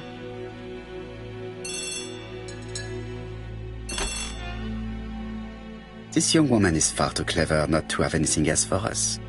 Do you think she's hiding something? That is what I'm trying to find out. Surely you don't think she did it? I did not say anything of the sort. But young women always ruin your judgment, Hastings. Who knows, maybe Megan was jealous of her attractive young sister. I see. She may have had her sights on the inheritance. Or maybe she was in love with Donald Fraser. We have to study all scenarios, even the most unlikely. But I doubt that Mr. and Mrs. Barnard are rich enough to justify murder. While I try and get Miss Barnard to talk, I would like you to try and find Donald Fraser. It should be easy to find the estate agents where he works. Bring him to the Ginger Cat. I would like to talk with him before the Chief Inspector finds him.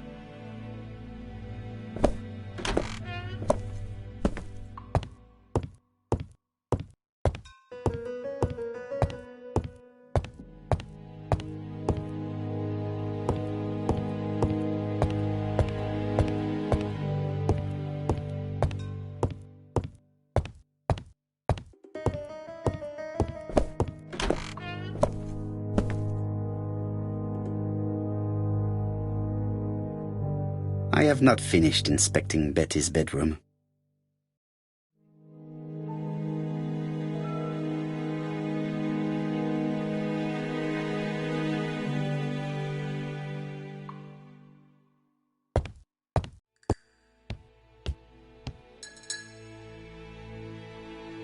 It looks like Betty was also a music lover, the same as her family.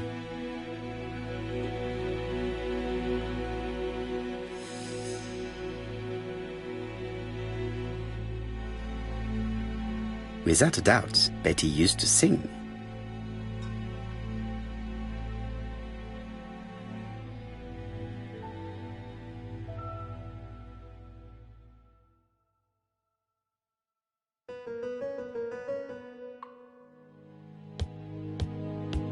Looking at all the clothes she took out, Betty must have had a problem deciding what to wear.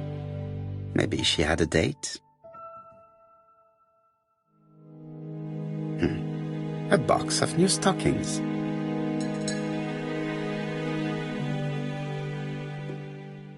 It looks like Betty has a very busy life.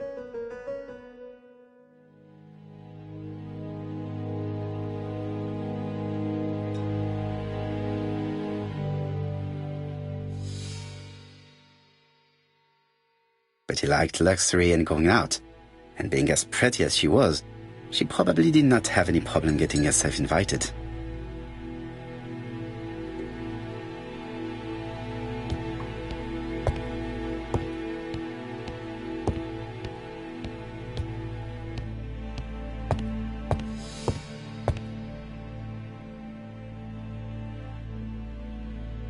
Medicine to prevent voice loss.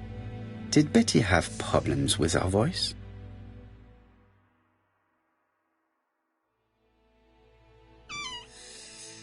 This small key should be useful to me.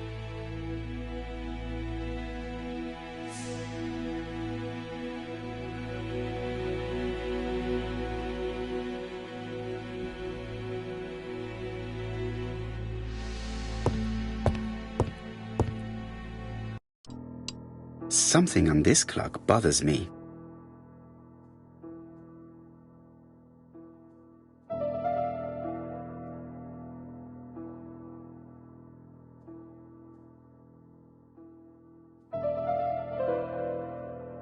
This metal disc is stuck.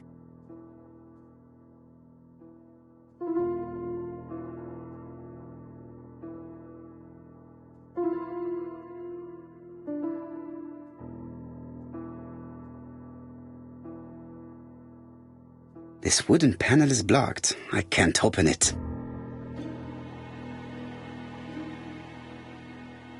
This wooden panel is blocked. I can't open it.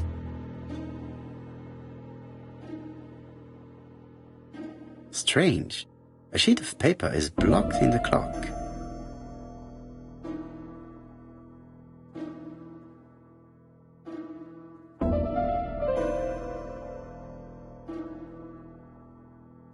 What a strange mechanism.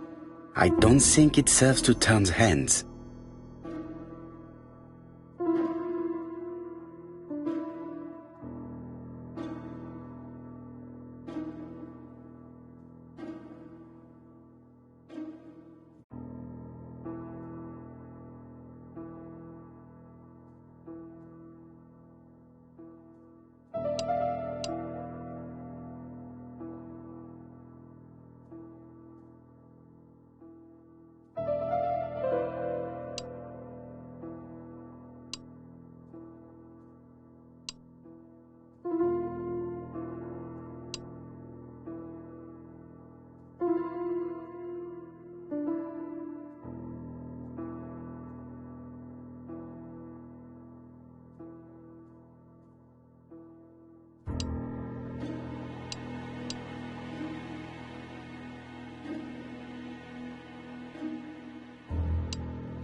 The cogs are blocked by these wooden panels.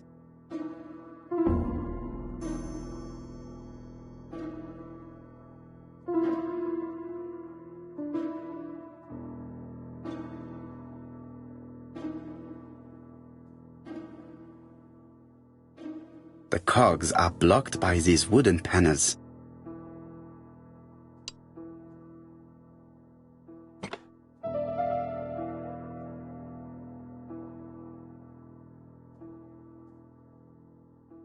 I definitely need an object to make these cogs turn.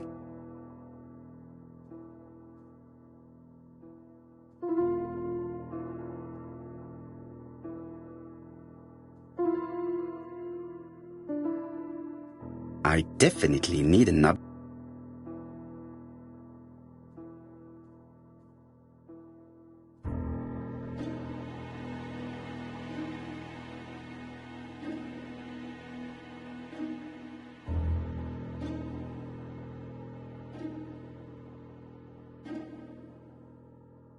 I definitely need an object.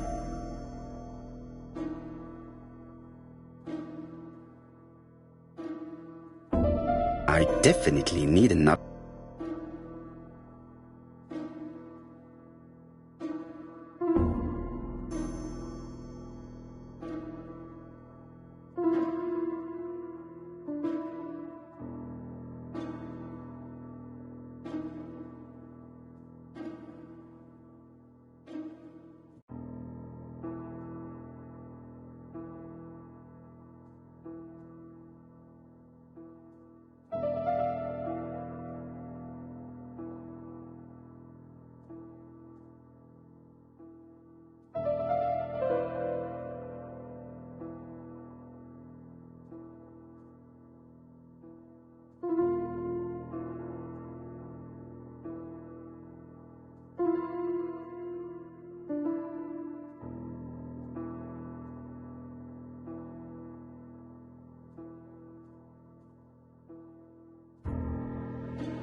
There, that's better.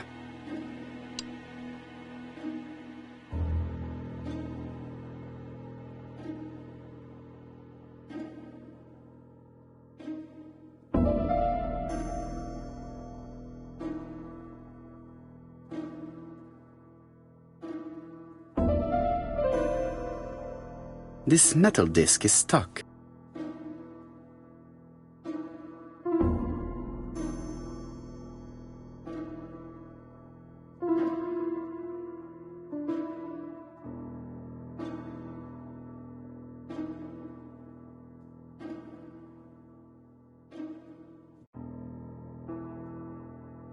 I definitely need an object to make these cogs turn. I definitely need an object to make these cogs turn.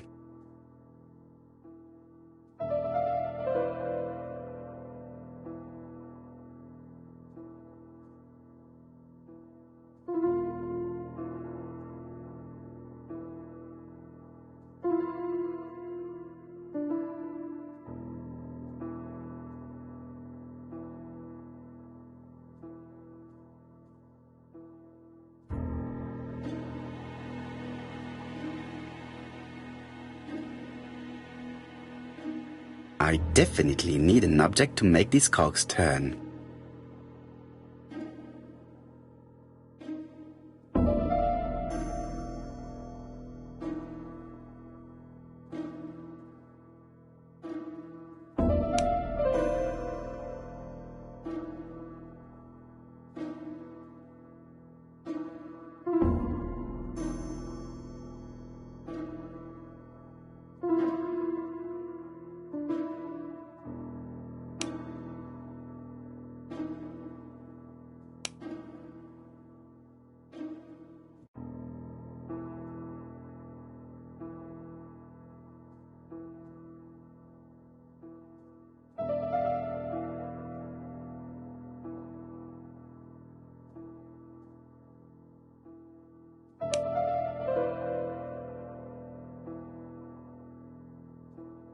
I definitely need an object.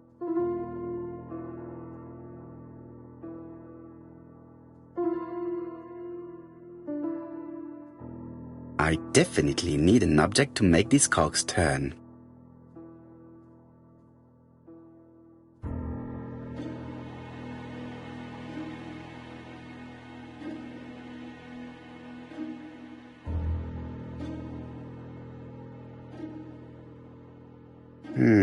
Could the screw be slightly loose?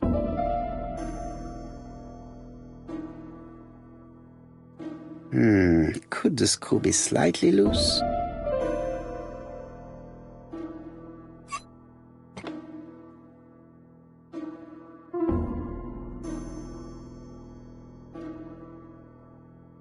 This wooden panel is blocked. I can't open it.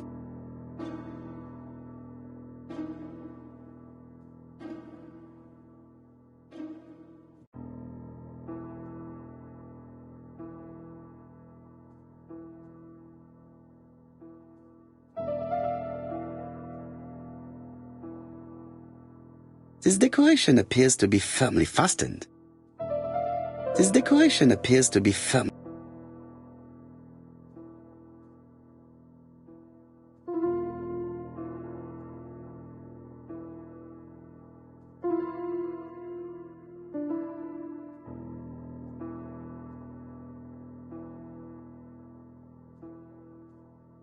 This decoration appears to be firmly fastened.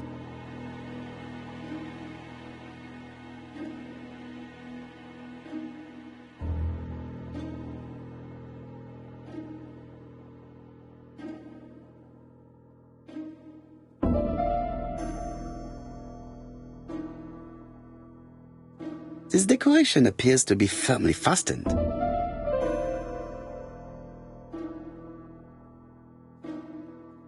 This decoration appears to be...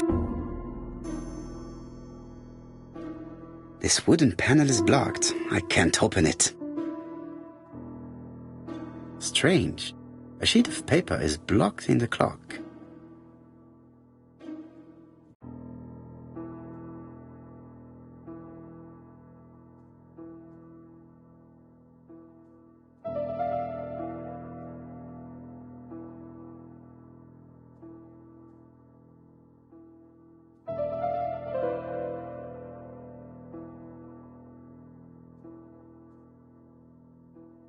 This metal disc is stuck.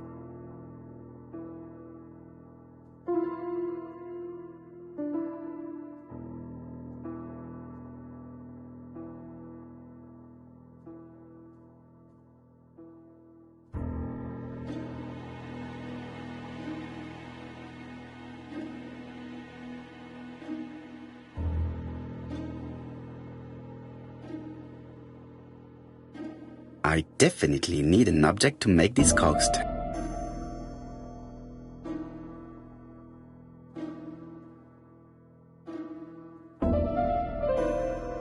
This wooden panel is blocked. I can't open it.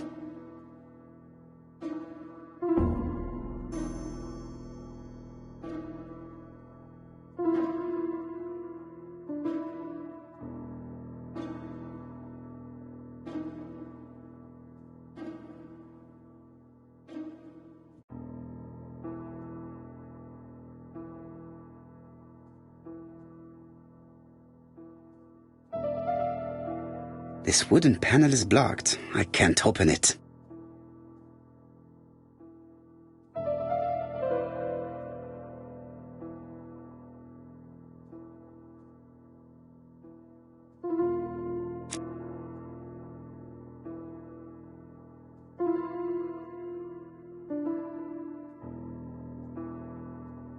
This wooden panel is blocked.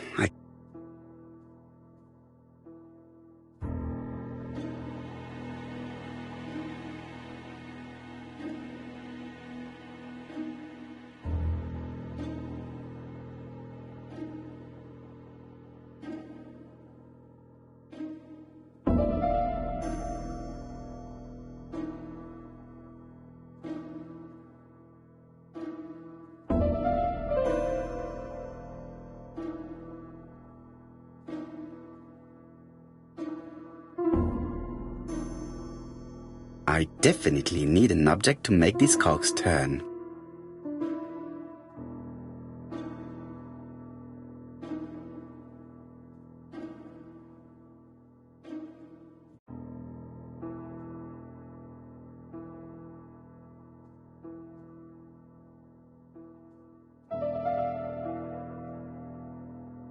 I definitely need an object to make these cogs turn.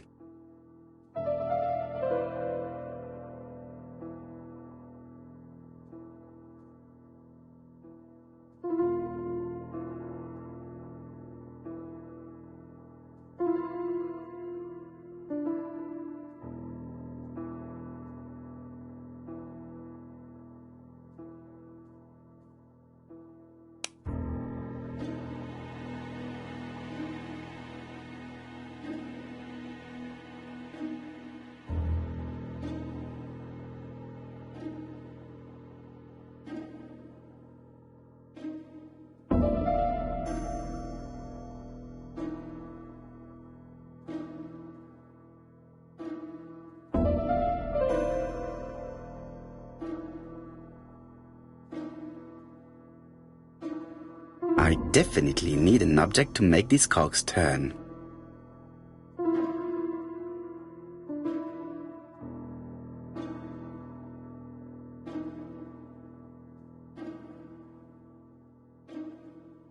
I definitely need an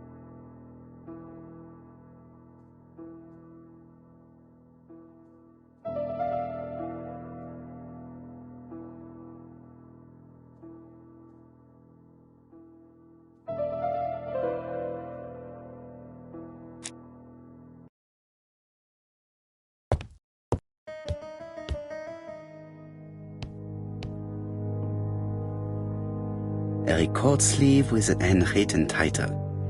Betty must have recorded the demo. I'd be interested to hear it.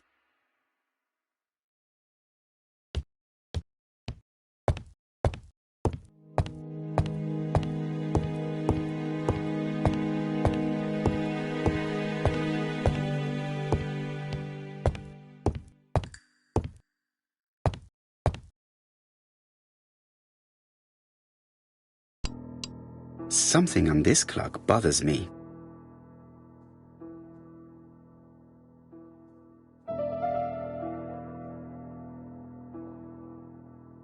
This wooden panel is blocked. I can't open it.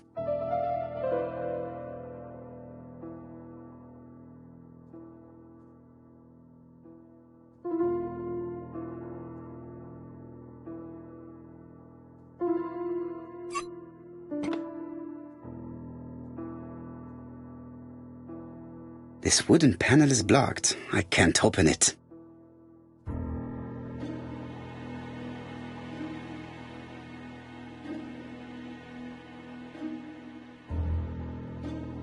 This wooden panel is blocked. I can't open it. This wooden panel is blocked. I can't open it.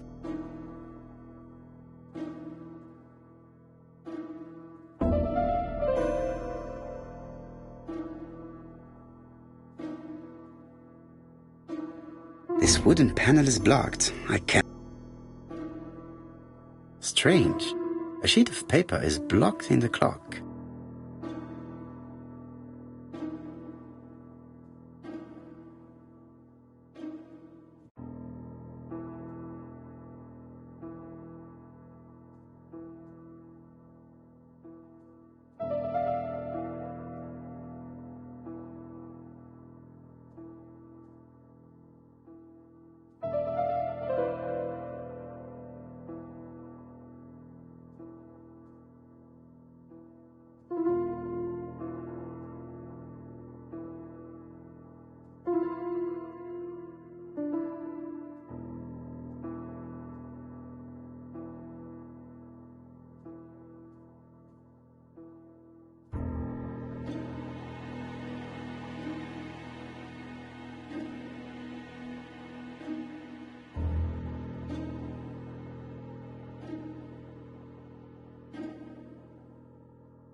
Strange. Strange. A sheet of...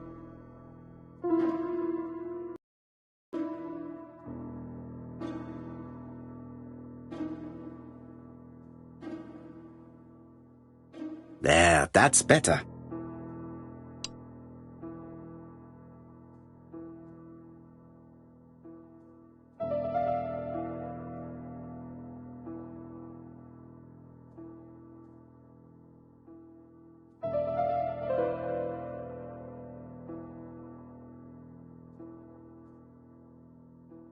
This metal disc is stuck.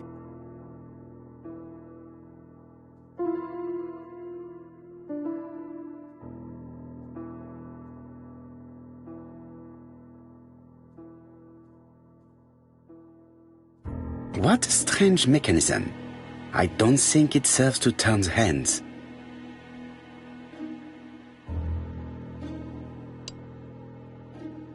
The cogs are blocked by these wooden panels.